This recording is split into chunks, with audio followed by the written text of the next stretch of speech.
Programme अज का मुद्दा विच थोड़ा बहुत बहुत स्वागत है। मैं थोड़ा होस्ट हरजोत सिंह। सेवा सिक्खी का एक मुढ़ला असूल है। सिख कौम जिथे भी जाती है उत्थे ना सिर्फ अपनी कम्यूनिटी की बल्कि सारी मनुखता की सेवा करती है। सानू इस मुल्क विच आए बहुत चिर नहीं होया, आप कह सकते हैं कि 25-30 सालों विच पिछले साड़ी कम्यूनिटी इत्थे आई है, बट इत्थे जिहड़ी एक बहुत ज़्यादा घाट जिहड़ी महसूस की जाती है, एक जिहड़ी चीज़ जिहड़ी बड़ी मुश्किल है अफोर्ड करना, वो है हैल्थ केयर। वो बहुत महंगी है और साडे कम्यूनिटी दे कई बंदे, ना सिर्फ साडी कम्यूनिटी दे, कई इकनॉमिक स्टेटस दे ऐसे बंदे हैगे जिन्हां लई मैडिकल जिहड़ी फैसिलिटीज़ हैं इस मुल्क विच अवेल करना महंगी होने के कारण काफ़ी मुश्किल है। सिख कौम इस कॉज लई अगे आई है। गुरु दे सिख दर्शन सिंह बग्गा जी और होर सिखां ने मिलके एक फाउंडेशन बनाई है जिस दे नाल वो एक फ्री मैडिकल सेंटर उन्होंने खोलिया है। इत्थे इस फ्री मैडिकल सेंटर ते सारे मरीज़ां दा इलाज बिल्कुल फ्री ऑफ कॉस्ट किया जाएगा। आपां इंडिया विच पंजाब विच ये चीज़ वेखते हैं, दिल्ली विच गुरु घर विच असीं वेख रहे हैं कि उत्थे टैसटिंग जिहड़ी है वो फ्री की जा रही है, कई किस्म के इलाज फ्री किए जाते हैं। कोरोना की महामारी के दौरान असीं वेख्या कि सिख कौम ने जिथे हो सकिया उत्थे हर एक दी सेवा की, ऑक्सीजन वंडे, अपने गुरुद्वारियां विच, अपने क्लिनिक्स विच फ्री इलाज किते। मगर अमरीका की धरती विच एक फ्री मैडिकल सेंटर चलाना, मैं इसनूं एक बड़ी वड्डी अचीवमेंट समझदा, एक बहुत वड्डी कॉन्ट्रीब्यूशन समझदा, एक बड़ी वड्डी सेवा समझदा। अज इस मैडिकल सेंटर के बारे में गल करन वास्ते स्टूडियो विच हाजिर हैं इस फाउंडेशन के डायरैक्टर सरदार मनमोहन सिंह जी। मनमोहन सिंह जी, तुहाडा बहुत बहुत स्वागत है।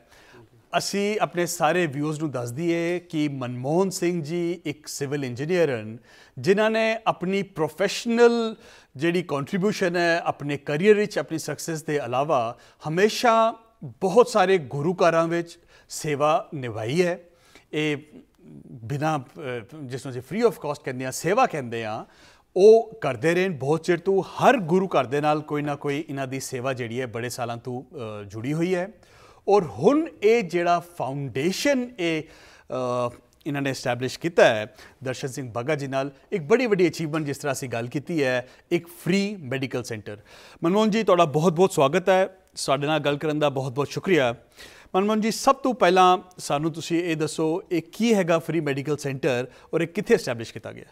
हरजोत जी, आप जी सारे दर्शकों को वाहिगुरू जी का खालसा वाहिगुरू जी की फतेह। ये सरदार दर्शन सिंह जी बग्गा जो इन्वेस्टर ने, बिल्डर ने, उन्होंने उदम उपराले नाल ये बिल्डिंग बनाई गई है। उन्होंने दिली जो इच्छा सी कि मैं सब कुछ कर लिया पर मैं कौम लई या समुची मानवता लई की कर चलिया। सो उसनों ध्यान विच रखते हुए उन्होंने इंटरफेथ ग्लोबल इंटरफेथ फाउंडेशन जी अज तो 3 साल पहला असीं इसदा प्रोग्राम किया सीगा। वो फाउंडेशन रखी, ट्रस्टी बनाए, वो वन ऑफ द डायरैक्टर मैनू भी चूज़ किया। तो गोल उन्होंने एस्टैबलिश किए थे जिहड़े इंटरफेथ सारे धर्मां लई कोई ऐसा उद्यम उपराला किया जाए जिसनूं हर एक नूं बेनीफिट होवे जी। उस दी कड़ी विच ही उन्होंने अज तो 4-5 साल पहला ही एक कॉन्सैप्ट लिया सी कि बई इत्थे मैडिकल जैसा आप जी ने दस्सिया ही है कि बहुत महंगा पैंदा है, हर एक बंदा अफोर्ड भी नहीं कर सकता। देयर आर मल्टीपल रीजनस ने। सो क्यों ना असी जिस तरह गुरु घरों के विचों फ्री लंगर मिलता है, होर सुविधा मिलदियां ने, सो मनुखता की भलाई लई असीं फ्री मैडिकल सेंटर भी बनाईए जी। सो पिछले दिनों के विच जदों जथेदार श्री अकाल तख्त साहब जी ने आना सीगा तो मैनू उन्होंने किसी काम लिए बुलाया कंस्ट्रक्शन दे, तो मैं उन्होंने इन्फॉर्म किया कि जो मैडिकल सेंटर तैयार है जी तो असी क्यों ना जथेदार श्री अकाल तख्त साहब तो उसकी इनागोरेशन कराइए, उद्घाटन कराई जी। तो वो बड़े खुश होए तो कहते हाँ जी ये तो बहुत अच्छे मेरे अच्छे भाग ने कि जो जथेदार साहब आप इसकी इनागोरेशन करते हैं। तो उस लड़ी के फिर 4 अक्तूबर को जिसनों मैं कि फाउंडेशन डे कहना, उसका रीज़न ये है कि फाउंडेशन डे कि भई न्यू बिगनिंग हैगी है जी। सिखां वालों एक ऐसी शुरुआत की गई है, वो भी विदेश के कि फ्री मैडिकल सेंटर, वो भी ਬਹੁਤਿਆਂ ਵੱਲੋਂ ਨਹੀਂ, ਇੱਕੋ ਸਿੱਖ ਵੱਲੋਂ ਜੀ, ਜਿਹੜੇ ਕਿ ਸਕਸੈਸਫੁਲ ਬਿਜ਼ਨਸਮੈਨ ਨੇ, ਇਨਵੈਸਟਰ ਨੇ, ਬਿਲਡਰ ਨੇ, ਤੇ ਉਹਨਾਂ ਨੇ ਇਹ ਮਨ 'ਚ ਇੱਕ ਕਿਸਮ ਦਾ ਕੀਤਾ ਹੋਇਆ ਸੀ ਪ੍ਰਣ ਕਿ ਬਈ ਮੈਂ ਕਮਿਊਨਿਟੀ ਲਈ ਕੁਛ ਨਾ ਕੁਛ ਐਸਾ ਕਰਾਂ ਜੀ। ਸੋ ਉਹਨਾਂ ਨੇ ਮਾਲਕ ਦੀ ਕਿਰਪਾ ਨਾਲ ਇਹ ਆਪਣਾ ਸੈਂਟਰ ਬਣਾਇਆ ਹੈ। ਸੋ ਜਿਹਦੇ ਵਿੱਚ 12 ਅੱਜ ਕੱਲ੍ਹ ਤੁਹਾਨੂੰ ਪਤਾ ਮੂਵੇਬਲ ਪਾਰਟੀਸ਼ਨਸ ਐਂਡ ਉਹ ਸਟੈਪ ਹੋਏਗਾ, ਡਾਕਟਰਸ ਹੋਣਗੇ, ਸੋ ਫ੍ਰੀ ਮੈਡੀਕਲ ਐਡਵਾਈਸ ਦੇਣਗੇ, ਰਿਟਾਇਰਡ ਡਾਕਟਰ ਜਾਂ ਜਿਸ ਤਰ੍ਹਾਂ ਉਹਨਾਂ ਨੇ ਆਪਣੀ ਪਲੈਨਿੰਗ ਕੀਤੀ ਹੋਈ ਹੈ ਉਹਨਾਂ ਨੇ ਦੱਸਿਆ ਵੀ ਸੀਗਾ ਸੰਗਤ ਦੀ ਮੌਜੂਦਗੀ ਵਿੱਚ। ਤੇ ਮੈਨੂੰ ਇਹ ਮਤਲਬ ਕਿ ਇੱਕ ਬਹੁਤ ਖੁਸ਼ੀ ਵਾਲੀ ਗੱਲ ਹੈ ਕਿ ਅਸੀਂ ਕੰਸਟਰਕਸ਼ਨਸ ਦੇ ਵੈਸੇ ਜਿਸ ਤਰ੍ਹਾਂ ਆਪ ਜੀ ਨੇ ਵੀ ਦੱਸਿਆ ਕਿ ਗੁਰਦੁਆਰਾ ਸਾਹਿਬ ਦੀ ਜੀ ਕਰਾਈ ਹੈ, ਮੈਂ ਇਸ ਚੀਜ਼ ਨੂੰ ਗੁਰਦੁਆਰਾ ਸਾਹਿਬ ਦੇ ਵੀ ਜਿਹੜੀ ਕੰਸਟਰਕਸ਼ਨ ਕਰਵਾਈ ਹੈ ਮੈਂ ਉਸ ਨੂੰ ਆਪਣੇ ਦੇ ਵੱਡੇ ਭਾਗ ਸਮਝਦਾ, ਪਰ ਮੈਂ ਸੇਵਾ ਨਹੀਂ ਮੈਂ ਸਮਝਦਾ ਕਿ ਮੇਰੇ ਕੋਲ ਗੁਰੂ ਸਾਹਿਬ ਨੇ ਕੰਮ ਕਰਾਇਆ, ਹਮ ਮੂਰਖ ਕਾਰੇ ਲਾਈਆ ਨਾਨਕ ਹਰ ਕੰਮੇ। ਸੋ ਸੇਵਾ ਜਿਹੜੀ ਹੈ ਨਾ ਜੀ ਉਹ ਕਠਨ ਹੈ, ਸ਼ਬਦ ਬੜਾ ਛੋਟਾ ਹੈ ਪਰ ਸੇਵਾ ਦੇ ਮੀਨਿੰਗ ਬਹੁਤ ਵੱਡੇ ਨੇ। ਅਸੀਂ ਹੁਕਮਨਾਮੇ ਦੇ ਰੂਪ ਵਿੱਚ ਕਈ ਵਾਰ ਇਹ ਸ਼ਬਦ ਸੁਣਦੇ ਹਾਂ, ਹਸਤੀ ਸਿਰ ਜੀ ਅੰਕੁਸ਼ ਹੈ, ਐਰਨ ਜੀ ਸਿਰ ਦੇ, ਮਨ ਤਨ ਆ ਗਏ ਰਾਖ ਕੈ ਉਬੀ ਸੇਵ ਕਰੇ ਜੀ। ਸੇਵਾ ਵਿੱਚ ਤੁਹਾਨੂੰ ਜਿਹੜੀਆਂ ਇਹ ਸਟੇਜਿਸ ਨੇ ਇਹ ਪਾਰ ਕਰਨੀਆਂ ਪੈਂਦੀਆਂ ਨੇ, ਔਰ ਗੁਰੂ ਨਾਨਕ ਪਾਤਸ਼ਾਹ ਤੋਂ ਲੈ ਕੇ ਹੀ ਸਿੱਖਾਂ ਦੇ ਵਿੱਚ ਸੇਵਾ, ਦੂਜਿਆਂ ਪ੍ਰਤੀ ਸਤਿਕਾਰ, ਪਿਆਰ, ਇਹ ਗੁਰੂ ਨਾਨਕ ਪਾਤਸ਼ਾਹ ਨੇ ਸਾਨੂੰ ਸਿੱਖਾਂ ਨੂੰ ਇੱਕ ਕਿਸਮ ਦਾ ਦਾਨ ਦਿੱਤਾ, ਔਰ ਇਹ ਸਾਡੀ ਬੇਸਿਕ ਟੀਚਿੰਗਸ ਨੇ ਜੀ ਕਿ ਵਿਦਆਊਟ ਸੇਵਾ ਲਾਈਫ ਕੁਛ ਨਹੀਂ ਹੈਗੀ ਹੈ ਜੀ। So what's the difference between the human being and a animal, ਉਹ ਬੜਾ ਬੇਸਿਕ ਹੈਗਾ ਕਿ ਜੇ ਤੁਸੀਂ ਦੂਜੇ ਦੀ ਕੇਅਰ ਨਹੀਂ ਕਰ ਰਹੇ ਤਾਂ ਉਹ ਤੁਸੀਂ ਫਿਰ ਕਰਤੂਤ ਪਸ਼ੂ ਕੀ ਮਾਨਸ ਜਾਤ ਗੁਰਬਾਣੀ ਆਧਾਰ ਵਿੱਚ ਅਸੀਂ ਉੱਥੇ ਜਾ ਕੇ ਖੜੇ ਹੋ ਜਾਂਦੇ ਹਾਂ ਜੀ। ਸੋ ਜੇ ਅਸੀਂ ਦੂਜਿਆਂ ਦੀ ਕੇਅਰ ਕਰ ਰਹੇ ਹਾਂ, ਸੇਵਾ ਭਾਵਨਾ ਨਾਲ ਅੱਛੇ ਕੰਮ ਕਰ ਰਹੇ ਹਾਂ, ਤੇ ਫਿਰ ਹੀ ਅਸੀਂ ਇੱਕ ਮਨੁੱਖ ਕਹਿਲਾ ਸਕਦੇ ਹਾਂ। ਜਿਸ ਤਰ੍ਹਾਂ ਜਥੇਦਾਰ ਸਾਹਿਬ ਨੇ ਦੱਸਿਆ ਸੀ, ਗਿਆਨੀ ਹਰਪ੍ਰੀਤ ਸਿੰਘ ਜੀ ਨੇ, ਹੀ ਇਜ਼ ਵੈਰੀ ਇੰਟੈਲੀਜੈਂਟ ਪਰਸਨ, ਅਤੇ ਬੜੀ ਅੱਛੀ ਕਿਸਮਤ ਹੈ ਸਾਨੂੰ ਐਸੇ ਜਥੇਦਾਰ ਸਾਹਿਬ ਸਾਡੀ ਕੌਮ ਨੂੰ ਮਿਲੇ ਨੇ ਕਿ ਸੇਵਾ ਗੁਰੂ ਨਾਨਕ ਅੰਗਦ ਦੇਵ ਜੀ ਮਹਾਰਾਜ ਨੇ ਭਾਈ ਲਹਿਣਾ ਤੋਂ ਗੁਰੂ ਅੰਗਦ ਬਣੇ, ਉਹ ਸੇਵਾ ਤੋਂ ਬਣੇ ਜੀ।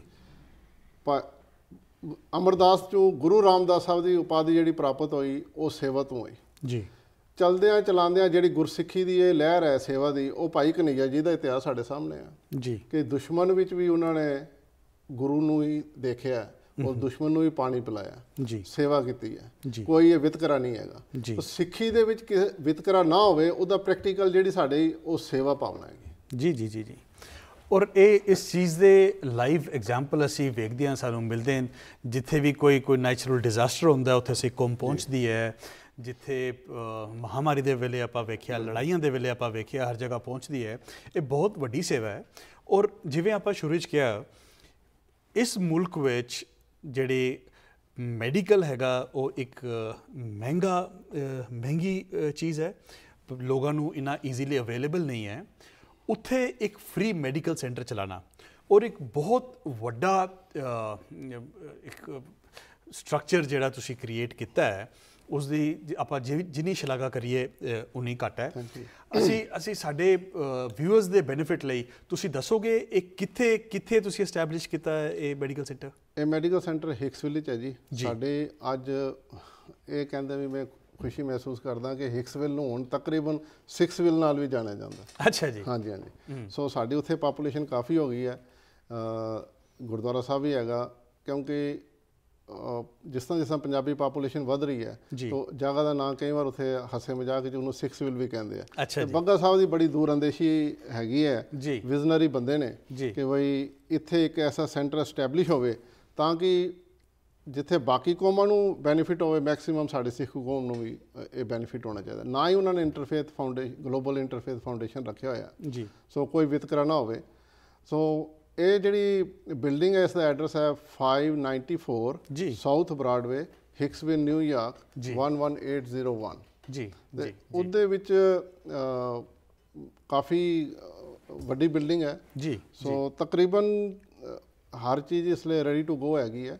ਸੋ ਕਦੋਂ ਉਹਨਾਂ ਨੇ ਦੁਬਾਰਾ ਇਕਵਿਪਮੈਂਟਸ ਵਗੈਰਾ ਅਰੇਂਜ ਕਰਨਗੇ, ਇਹ ਬੱਗਾ ਸਾਹਿਬ ਦੀ ਜਿਸ ਤਰ੍ਹਾਂ ਅੱਜ ਵੀ ਉਹਨਾਂ ਨੇ ਆਉਣਾ ਹੀ ਸੀਗਾ, ਪਰ ਥੋੜ੍ਹੀ ਸਿਹਤ ਖਰਾਬ ਹੋਣ ਦੇ ਕਾਰਨ ਨਹੀਂ ਆ ਸਕੇ। ਇਹ ਆਲ ਡਿਪੈਂਡ ਕਰੇਗਾ, ਵਾਹਿਗੁਰੂ ਭਲੀ ਕਰਨ ਕਿ ਉਹਨਾਂ ਨੂੰ ਮਾਲਕ ਤੰਦਰੁਸਤੀ ਬਖਸ਼ਣ, ਲੰਬੀ ਉਮਰ ਬਖਸ਼ਣ, ਤਾਂ ਕਿ ਉਹ ਜਿਹੜਾ ਰਹਿੰਦਾ ਕਾਰਜ ਹੈ ਜੀ ਪੂਰਾ ਫੁੱਲ ਫਲੈਂਜ ਉਸ ਨੂੰ ਚਲਾ ਸਕਣ। ਜੀ ਜੀ ਜੀ।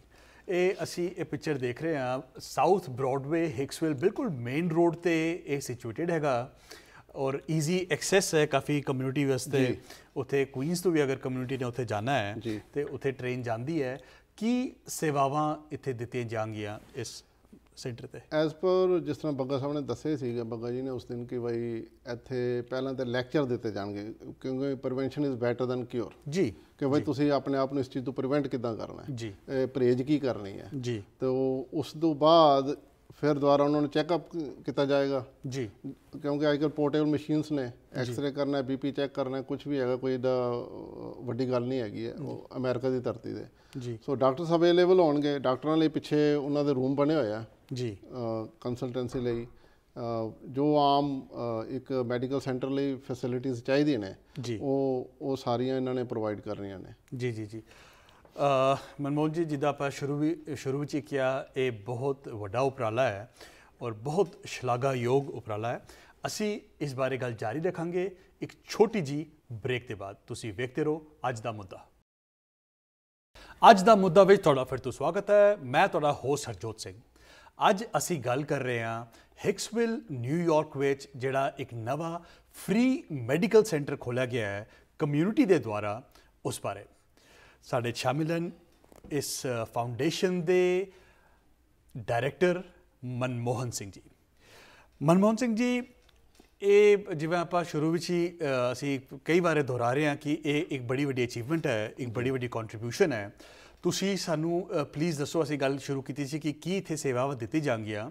ਸਾਡੇ ਹਾਲੇ ਵੀ ਕਈ ਕਮਿਊਨਿਟੀ ਮੈਂਬਰਸ ਨਵੇਂ ਕੰਟਰੀ 'ਚ ਆਉਂਦੇ ਨੇ, ਕਈ ਐਸੇ ਜਿਨ੍ਹਾਂ ਕੋਲ ਹਾਲੇ ਡਾਕੂਮੈਂਟਸ ਵੀ ਪੂਰੇ ਨਹੀਂ ਹੈਗੇ ਔਰ ਉਹਨਾਂ ਕੋਲ ਹੈਲਥ ਇੰਸ਼ੋਰੈਂਸਿਸ ਵਗੈਰਾ ਅਫੋਰਡ ਨਹੀਂ ਹੁੰਦੀ, ਅਤੇ ਕਿਆ ਉਹਨਾਂ ਵਾਸਤੇ ਇਹ ਇੱਕ ਉਮੀਦ ਦੀ ਕਿਰਨ ਹੈ ਜਿੱਥੇ ਉਹ ਜਾ ਕੇ ਆਪਣੇ ਇਲਾਜ ਕਰਾ ਸਕਦੇ ਨੇ, ਆਪਣੇ ਟੈਸਟ ਕਰਵਾ ਸਕਦੇ ਨੇ? ਹਾਂਜੀ, ਇਹ ਤਾਂ ਬਹੁਤ ਵੱਡੀ ਕਿਰਨ ਹੀ ਨਹੀਂ ਹੈ, ਪੂਰਾ ਸੂਰਜ ਹੀ ਹੈਗਾ ਜੀ। ਸੋ ਦੂਸਰਾ ਮੈਂ ਤੁਹਾਨੂੰ ਦੱਸਣਾ ਚਾਹੁੰਦਾ, ਸਿੱਖ ਕਮਿਊਨਿਟੀ ਵੱਲੋਂ ਨਹੀਂ ਸ਼ੁਰੂ ਕੀਤਾ ਗਿਆ। ਅੱਛਾ ਜੀ। ਇਹ ਦਰਸ਼ਨ ਸਿੰਘ ਜੀ ਬੱਗਾ, ਇਹ ਉਹਨਾਂ ਦਾ ਉਦਮ ਉਪਰਾਲਾ ਹੈ। ਅੱਛਾ ਜੀ। ਹਾਂਜੀ, ਇਹ ਵਾਕਿਆ ਜੀ ਉਹ ਸਿੱਖ ਕਮਿਊਨਿਟੀ ਦੇ ਮੈਂਬਰ ਹੈ ਨੇ ਔਰ ਉਹਨਾਂ ਨੇ ਬੜੀਆਂ ਸੇਵਾਵਾਂ ਨਿਭਾਈਆਂ ਨੇ। 118 ਗੁਰਦੁਆਰਾ ਸਾਹਿਬ ਤੋਂ ਜੀ ਬੋਨੀ ਸਟਰੀਟ ਦੇ ਟਰਸਟੀ ਰਹੇ ਹੈ, ਦੈਨ ਤੁਹਾਡਾ ਪਲੇਨ ਵਿਊ ਗੁਰਦੁਆਰਾ ਸਾਹਿਬ ਦੇ ਵਿੱਚ ਉਹ ਟਰਸਟੀ ਰਹੇ ਹੈ, ਉਸ ਤੋਂ ਬਾਅਦ ਚੇਅਰਮੈਨ ਰਹੇ ਹੈ ਸਿੱਖ ਫੋਰਮ ਇੰਕ ਦੇ, ਟਰਸਟੀ ਰਹੇ ਸਿੱਖ ਫੋਰਮ ਇੰਕ ਦੇ, ਮੈਂਬਰ ਤਾਂ ਹੈ ਹੀ ਨੇ। ਔਰ ਉਹਨਾਂ ਦੀ ਕੰਟਰੀਬਿਊਸ਼ਨ ਜਿਹੜੀ ਹੈ, ਜਿੱਥੇ ਮਾਇਆ ਨਾਲ ਕੀਤੀ ਸੇਵਾ, ਉੱਥੇ ਇਹ ਇਹਨਾਂ ਦਾ ਗੁਰਦੁਆਰਾ ਸਾਹਿਬ ਤੋਂ ਹਟ ਕੇ ਜਿਹੜਾ ਕਨਸੈਪਟ ਤੇ ਗੁਰੂ ਨਾਨਕ ਪਾਤਸ਼ਾਹ ਦਾ ਹੀ ਦਿੱਤਾ ਹੋਇਆ ਜੀ। ਤਾਂ ਇੱਕ ਸਿੱਖ ਹੋਣ ਦੇ ਨਾਤੇ ਉਹਨਾਂ ਦੇ ਮਨ 'ਚ ਭਾਵਨਾ ਸੀਗੀ ਜੀ। ਪੂਰੀ ਕਮਿਊਨਿਟੀ ਨੇ ਦਾ ਸੈਂਟਰ, ਮਤਲਬ ਪੂਰੀ ਕਮਿਊਨਿਟੀ ਨੇ ਕੰਟਰੀਬਿਊਸ਼ਨ ਨਹੀਂ ਕੀਤੀ ਸੈਂਟਰ ਲਈ। ਇਹ ਬੱਗਾ ਸਾਹਿਬ ਦੀ ਆਪਣੀ ਹੀ ਕੰਟਰੀਬਿਊਸ਼ਨ ਹੈ, ਇਹ ਪਰਸਨਲ ਬਿਲਡਿੰਗ ਹੈਗੀ ਹੈ। ਪਰਸਨਲ ਬਾਗਾ ਪਲਾਜ਼ਾ 2 ਕਰਕੇ ਜਾਣਿਆ ਜਾਂਦਾ, ਬਾਗਾ ਪਲਾਜ਼ਾ 1, 2 ਐਂਡ 3 ਜੀ। ਸੋ ਇਹਨਾਂ ਦੀ ਮੈਂ ਇੰਨਾ ਹੀ ਕਹਿ ਸਕਦਾ ਕਿ ਪਹਿਲੇ ਸਿੱਖ ਨੇ ਜਿਹੜੇ ਕਿ ਆਪਣੀ ਬਿਲਡਿੰਗ ਦੇ ਬਾਹਰ ਸਿੱਖੀ ਦੇ ਚਿੰਨ੍ਹ ਜਿਹੜੇ ਨੇ ਉਹ ਖੰਡੇ 2 ਇਹਨਾਂ ਨੇ ਲਾਣੇ ਹੁੰਦੇ ਆ ਜੀ। ਬਾਗਾ ਪਲਾਜ਼ਾ 1 ਇੱਥੇ ਰੀਗੋ ਪਾਰਕ 'ਚ ਹੈ ਜੀ। 1999 ਦੇ ਵਿੱਚ ਉਸੇ ਸੁਪਰਵਿਜ਼ਨ ਕੰਸਟਰਕਸ਼ਨ ਦੀ ਮੈਂ ਹੀ ਕੀਤੀ ਸੀ, ਉਦੋਂ ਤੋਂ ਮੈਂ ਇਹਨਾਂ ਨੂੰ ਜਾਣਦਾ ਜੀ। ਔਰ ਉਸ ਤੋਂ ਬਾਅਦ ਬਾਗਾ ਪਲਾਜ਼ਾ 2 ਇਹਨਾਂ ਦਾ ਸਿਆਸਤ ਵਿੱਚ ਹੈਗਾ, ਜਿੱਥੇ ਪੈਟਕੋ ਅਤੇ ਕਾਫੀ ਵੱਡਾ ਪਲਾਜ਼ਾ, ਅਤੇ ਬਾਗਾ ਪਲਾਜ਼ਾ 3 ਹਿਕਸਵਿਲ ਵਿੱਚ ਹੈ ਜੀ ਜੀ। ਮਨਮੋਹਨ ਜੀ, ਤੁਸੀਂ ਇਹ ਗੱਲ ਕਹੀ ਕਿ ਇਹ ਸਾਰੀ ਕਮਿਊਨਿਟੀ ਦੀ ਕੰਟਰੀਬਿਊਸ਼ਨ ਨਹੀਂ ਹੈ, ਉਹਨਾਂ ਦੇ ਇਕੱਲੇ ਦੀ ਕੰਟਰੀਬਿਊਸ਼ਨ ਹੈ। ਗੁਰੂ ਕਿਸੇ ਦੀ ਸੇਵਾ ਦਾ ਹੁਕਮ ਕਿਸੇ ਨੂੰ ਵੀ ਸੇਵਾ ਵਿੱਚ ਲਾਉਂਦਾ ਹੈ। ਅਸੀਂ ਇਸ ਗੱਲ ਦਾ ਬੜਾ ਮਾਣ ਕਰਦੇ ਹਾਂ ਕਿ ਸਾਡੀ ਕਮਿਊਨਿਟੀ ਨੂੰ ਬਿਲੋਂਗ ਕਰਦੇ ਨੇ। ਬਟ ਇਹ ਵਾਕਈ ਹੀ ਗੱਲ ਸੋਚਣ ਵਾਲੀ ਹੈ ਕਿ ਇੱਦਾਂ ਦੇ ਜਿਹੜੇ ਐਫਰਟਸ ਹਨ, ਇਹ ਕਮਿਊਨਿਟੀ ਲੈਵਲ 'ਤੇ ਹੋਣੇ ਚਾਹੀਦੇ ਜੀ। ਸਾਡੇ ਜਿਹੜੇ ਗੁਰਦੁਆਰੇ ਨੇ, ਸਾਡੇ ਗੁਰੂ ਘਰ ਹਨ, ਹਿਸਟੋਰੀਕਲੀ ਜਿਵੇਂ ਮਹਾਰਾਜਾ ਰਣਜੀਤ ਸਿੰਘ ਦੇ ਟਾਈਮ, ਉਸ ਵੇਲੇ ਵੀ ਜਿਹੜੇ ਸਾਰੇ ਗੁਰੂ ਘਰ ਸਨ, ਉਹਨਾਂ ਵਿੱਚ ਗੁਰਦੁਆਰਾ ਹੁੰਦਾ ਸੀਗਾ, ਇੱਕ ਸਕੂਲ ਹੁੰਦਾ ਸੀਗਾ ਜੀ, ਇੱਕ ਮੈਡੀਕਲ ਸੈਂਟਰ ਹੁੰਦਾ ਸੀਗਾ। ਆਪਾਂ ਵੇਖਿਆ ਹੈ ਕਿ ਅੱਜ ਦੀ ਡੇਟ ਵਿੱਚ ਉਹ ਨਹੀਂ ਹੋ ਰਿਹਾ। ਉੱਥੇ ਸਾਡੇ ਖਾਲੀ ਜਿਹੜੇ ਗੁਰਦੁਆਰੇ, ਕੁਛ ਵਿੱਚ ਸਕੂਲ ਚੱਲਦੇ ਨੇ, ਪਰ ਮੈਡੀਕਲ ਸੈਂਟਰ ਜਿਹੜੇ ਨੇ ਉਹ ਬਹੁਤ ਜ਼ਿਆਦਾ ਘੱਟ ਹੋ ਗਏ ਨੇ। ਕੀ ਇਸ ਦੀ ਵਜ੍ਹਾ ਵੇਖਦੇ ਹੋ? ਕੀ ਕਹਿਣਾ ਚਾਹੋਗੇ ਇਸ ਬਾਰੇ? ਇਹਦੇ ਵਿੱਚ ਸਾਡੇ ਜੀ ਸਿੱਖੀ ਪ੍ਰਤੀ ਜੋ ਗੁਰੂ ਸਾਹਿਬ ਨੇ ਸਾਨੂੰ ਉਪਦੇਸ਼ ਦਿੱਤੇ ਸੀਗੇ, ਉਸ ਦੀ ਸਾਨੂੰ ਲਾਈਕ ਪੂਰੀ ਨੌਲੇਜ ਨਹੀਂ ਹੈਗੀ ਹੈ, ਸਮਝ ਨਹੀਂ ਹੈਗੀ ਹੈ ਜੀ, ਕਿ ਸਾਡਾ ਇਹ ਕੰਟਰੀਬਿਊਸ਼ਨ ਜਿਹੜਾ ਦਸਵੰਧ ਹੈ, ਇਹ ਹਰ ਇੱਕ ਜ਼ਰੂਰਤਮੰਦ ਲਈ ਲੱਗਣਾ ਚਾਹੀਦਾ ਸੀ। ਪਰ ਅਨਫੋਰਚੂਨੇਟਲੀ ਅਸੀਂ ਦੇਖ ਰਹੇ ਹਾਂ ਕਿ ਜੇ 118 ਗੁਰੂ ਘਰ ਇੱਥੇ ਪਹਿਲਾਂ ਬਣਿਆ ਸਭ ਤੋਂ 78 ਦੇ ਵਿੱਚ ਇਹ ਕਹਿੰਦੇ ਆ। ਉਸ ਤੋਂ ਬਾਅਦ ਅਸੀਂ 15-20 ਗੁਰੂ ਘਰ ਹੋਰ ਬਣਾਏ ਆ ਜੀ। ਤੇ ਕੋਈ ਗੱਲ ਨਹੀਂ, ਤੁਸੀਂ 25 ਬਣਾ ਲਓ। ਪਰ ਉਸ ਤੋਂ ਨਾਲ ਜਿਹੜਾ ਗੁਰੂ ਸਾਹਿਬ ਦਾ ਬਾਕੀ ਵਾਲਾ ਜਿਹੜਾ ਕਨਸੈਪਟ ਸੀ ਮਨੁੱਖਤਾ ਦੀ ਸੇਵਾ, ਤੇ ਉਹ ਤੁਸੀਂ ਮੈਡੀਕਲ ਸੈਂਟਰ, ਐਜੂਕੇਸ਼ਨ ਸੈਂਟਰ, ਉਹ ਸਾਡੇ ਕੋਲੋਂ ਵਿਸਰ ਗਏ।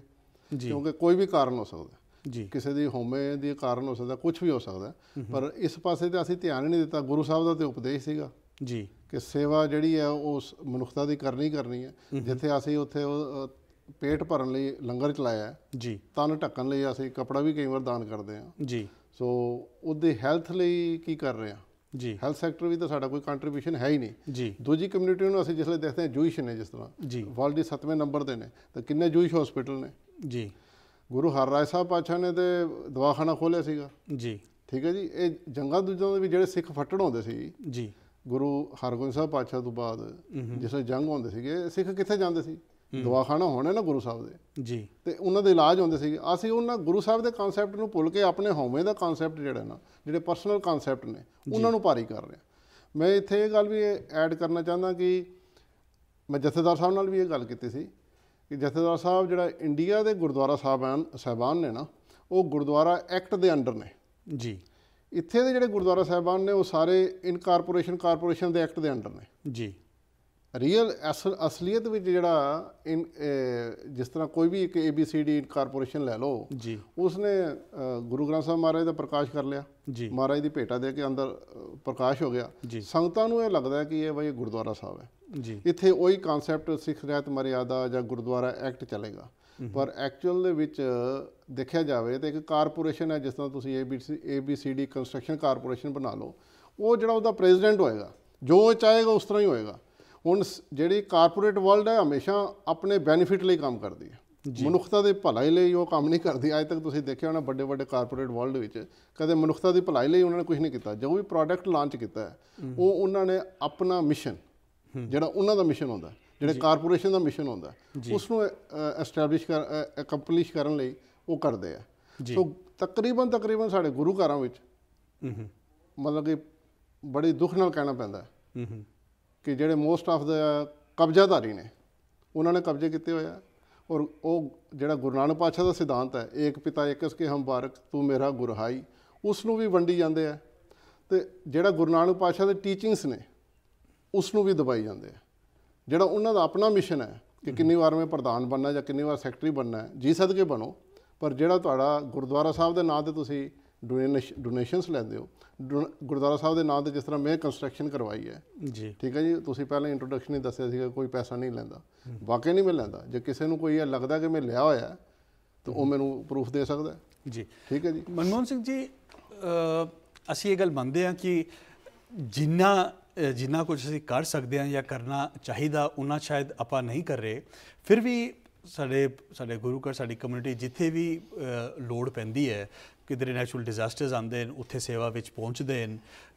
ਅਸੀਂ ਕਰੋਨਾ ਦੇ ਟਾਈਮ 'ਤੇ ਦੇਖਿਆ ਬੜੇ ਗੁਰੂ ਘਰਾਂ ਵਿੱਚ, ਜਦ ਕਿ ਸਾਰੀ ਜਗ੍ਹਾ ਲੋਕੀ ਘਰ ਬੈਠ ਗਏ ਸੀਗੇ, ਸਾਡੇ ਗੁਰੂ ਘਰ ਜਿਹੜੇ ਉਹ ਸਾਹਮਣੇ ਆਏ, ਲੋਕਾਂ ਦੇ ਘਰ ਉਹਨਾਂ ਨੇ ਰੋਟੀਆਂ ਪਹੁੰਚਾਈਆਂ, ਲੰਗਰ ਉੱਥੇ ਚੱਲਦੇ ਰਹੇ, ਲੋਕੀ ਆਉਂਦੇ ਰਹੇ। ਅਤੇ ਟੋਟਲ ਹਨੇਰਾ ਤਾਂ ਨਹੀਂ ਹੈ, ਮਗਰ ਜਿੰਨਾ ਅਸੀਂ ਕਰ ਸਕਦੇ ਹਾਂ। ਹੁਣ ਇਹ ਗੱਲ ਜਿਹੜੀ ਤੁਸੀਂ ਕਹੀ ਹੈ, ਜਿਹੜੀ ਸਾਡਾ ਸਿਧਾਂਤ ਹੈ ਕਿ ਗੁਰੂ ਦੀ ਜਿਹੜੀ ਗੋਲਕ ਹੈ ਉਹ ਗਰੀਬ ਦਾ ਮੂੰਹ ਹੈ, ਰਾਈਟ। ਉਸ ਸਿਧਾਂਤ ਤੋਂ ਅਸੀਂ ਥੋੜ੍ਹਾ ਜਿਹਾ ਦੂਰ ਜ਼ਰੂਰ ਹੁੰਦੇ ਹਾਂ ਜਦ ਅਸੀਂ ਸਿਰਫ ਫੋਕਸ ਕਰਦੇ ਹਾਂ ਬੈਟਰ ਬਿਲਡਿੰਗ ਬਣਾਉਣ ਵਿੱਚ, ਜਾਂ ਉਸ ਦੇ ਵਿੱਚ ਨਵੀਂ ਕਾਰਪੇਟ ਲਗਾਉਣ ਵਿੱਚ, ਸਾਰੇ ਕੰਮ ਕਰਨ ਵਿੱਚ, ਔਰ ਉਸਦੇ ਜੋ ਫਲਸਫੇ ਨੂੰ ਲੋਕਾਂ ਤੱਕ ਪਹੁੰਚਾਉਣਾ, ਜੋ ਸਿੱਖੀ ਦਾ ਪ੍ਰਚਾਰ ਜਾਂ ਸੇਵਾ, ਉਸ ਦੋਨੋਂ ਚੀਜ਼ ਤੋਂ ਅਗਰ ਆਪਾਂ ਦੂਰ ਰਹੀਏ। ਅਗਰ ਇੱਕ ਗੁਰੂ ਘਰ 'ਚ ਕਮਾਈ ਹੁੰਦੀ ਹੈ, ਲੋਕ ਆਪਣਾ ਦਸਵੰਧ ਦਿੰਦੇ ਨੇ, ਪੈਸਾ ਦਿੰਦੇ ਨੇ, ਅਤੇ ਉਸ ਨੂੰ ਸਾਨੂੰ ਪਹੁੰਚਾਉਣ ਦੀ ਕੋਸ਼ਿਸ਼ ਕਰਨੀ ਚਾਹੀਦੀ ਭਲੇ ਲਈ। ਅਗਰ ਅਸੀਂ ਸਿੱਖੀ ਦਾ ਵੀ ਪ੍ਰਚਾਰ ਕਰਦੇ ਹਾਂ, ਉਹ ਲੋਕਾਂ ਦੇ ਭਲੇ ਲਈ ਹੈ, ਨਾ ਸਿਰਫ ਗੁਰੂ ਘਰ ਦੇ ਭਲੇ ਲਈ। ਔਰ ਉਸ ਦੇ ਵਿੱਚ ਜਿੰਨਾ ਹੋਣਾ ਚਾਹੀਦਾ ਸ਼ਾਇਦ ਉਹਨਾਂ ਨਹੀਂ ਹੁੰਦਾ, ਪਰ ਫਿਰ ਵੀ ਸਿੱਖ ਕੌਮ ਕਾਫੀ ਸੇਵਾ ਕਰਦੀ ਹੈ। ਇੱਕ ਮੈਡੀਕਲ ਫੈਸਿਲਿਟੀ, ਇਹ ਇੱਕ ਬਹੁਤ ਵੱਡੀ ਗੱਲ ਹੈ ਇਸ ਮੁਲਕ ਵਿੱਚ। ਬਹੁਤ ਮਹਿੰਗਾ ਹੈਗਾ ਮੈਡੀਕਲ। ਇਹ ਤੁਹਾਨੂੰ ਲੱਗਦਾ ਹੈ ਕਿ ਗੁਰੂ ਘਰਾਂ ਵਿੱਚ ਇਹ ਸੇਵਾ ਹੋਣੀ ਚਾਹੀਦੀ ਹੈ? ਬਿਲਕੁਲ ਜੀ, ਹੋਣੀ ਚਾਹੀਦੀ ਹੈ। ਗੁਰੂ ਘਰ ਦੇ ਵਿੱਚ ਜਿਸਲੇ ਪਲਾਨ ਬਣਨ ਉਸਲੇ ਪਲਾਨ ਦੇ ਵਿੱਚ ਹੀ ਸਾਡਾ ਸਕੂਲ ਦਾ ਕਨਸੈਪਟ ਹੋਣਾ ਚਾਹੀਦਾ ਜੀ, ਕਿਉਂਕਿ ਆਮ ਦੇਖਿਆ ਜਾਂਦਾ ਕਿ ਸਾਨੂੰ ਵਾਇਲੇਸ਼ਨਸ ਮਿਲਦੀਆਂ ਨੇ ਕਿ ਤੁਸੀਂ ਇੱਥੇ ਕੁਰਸੀਆਂ ਚੇਅਰਸ ਨਹੀਂ ਸੀ ਹੋਣੀ ਚਾਹੀਦੀਆਂ, ਪਰ ਇੱਥੇ ਚੇਅਰਸ ਪਈ ਹੋਈਆਂ ਨੇ। ਸਾਨੂੰ ਜਿਹੜਾ ਫਸਟ ਏਡ ਤੇ ਤੁਸੀਂ ਕਿਤੇ ਵੀ ਰੱਖ ਸਕਦੇ ਹੋ। ਗੁਰੂ ਘਰ ਵਿੱਚ ਅਸੀਂ ਲੰਗਰ ਦੀ ਸੇਵਾ ਕਰਦੇ ਹਾਂ, ਕਿਸੇ ਨੂੰ ਚੋਟ ਆ ਸਕਦੀ ਹੈ, ਕੋਈ BP ਕਿਸੇ ਦਾ ਸ਼ੂਟ ਕਰਦਾ, ਕਿਸੇ ਲੋ ਹੁੰਦਾ, ਕਿਸੇ ਦਾ ਹਾਈ ਹੁੰਦਾ, ਸ਼ੂਗਰ ਦੇ ਪੇਸ਼ੈਂਟ, ਉਹ ਅਸੀਂ ਫਸਟ ਏਡ ਕਿਟਸ ਤੇ ਕਿਤੇ ਵੀ ਰੱਖ ਸਕਦੇ ਹਾਂ।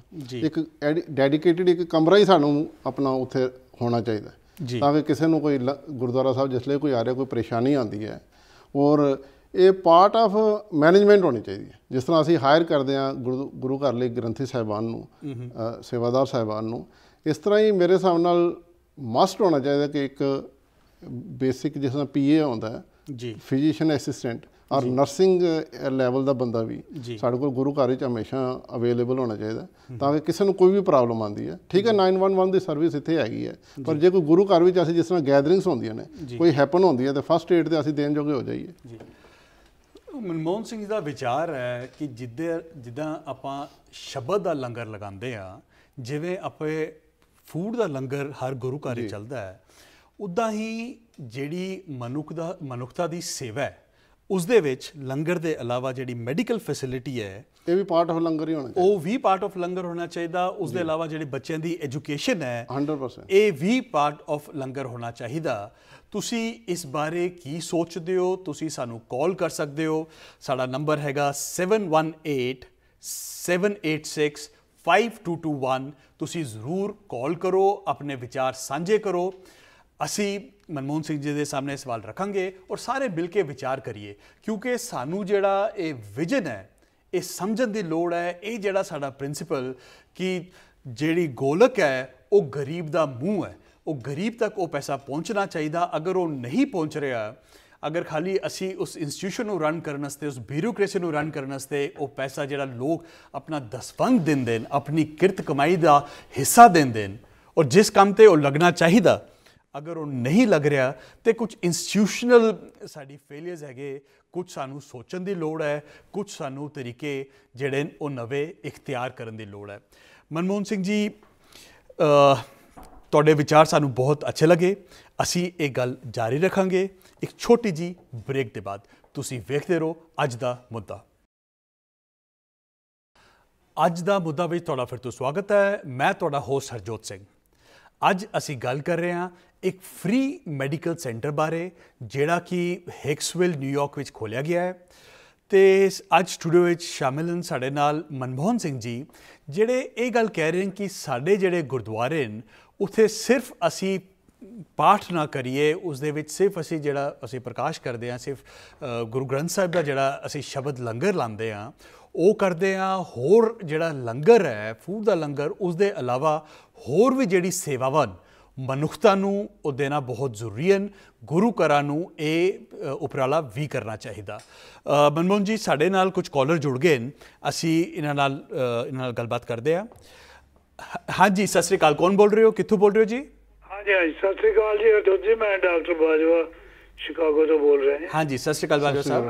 ਹਾਂ, ਤੁਹਾਨੂੰ ਵੀ ਤੁਹਾਡੇ ਸਾਰੇ ਦਰਸ਼ਕਾਂ ਨੂੰ ਪਿਆਰ ਭਰੀ ਸਤਿ ਸ਼੍ਰੀ ਅਕਾਲ। ਹਾਂਜੀ ਹਾਂਜੀ। ਔਰ ਜਿਹੜੇ ਤੁਹਾਡੇ ਗੈਸਟ ਵੀ ਆਏ ਨੇ, ਬਹੁਤ ਅੱਛਾ ਪ੍ਰੋਗਰਾਮ ਦੱਸ ਰਹੇ ਆ ਜੀ। ਪਰ ਬੜੀ ਖੁਸ਼ੀ ਦੀ ਗੱਲ ਹੈ ਕਿ ਤੁਸੀਂ ਇਹੋ ਜਿਹੇ ਪ੍ਰੋਗਰਾਮ ਲਿਆਉਂਦੇ ਜੀ।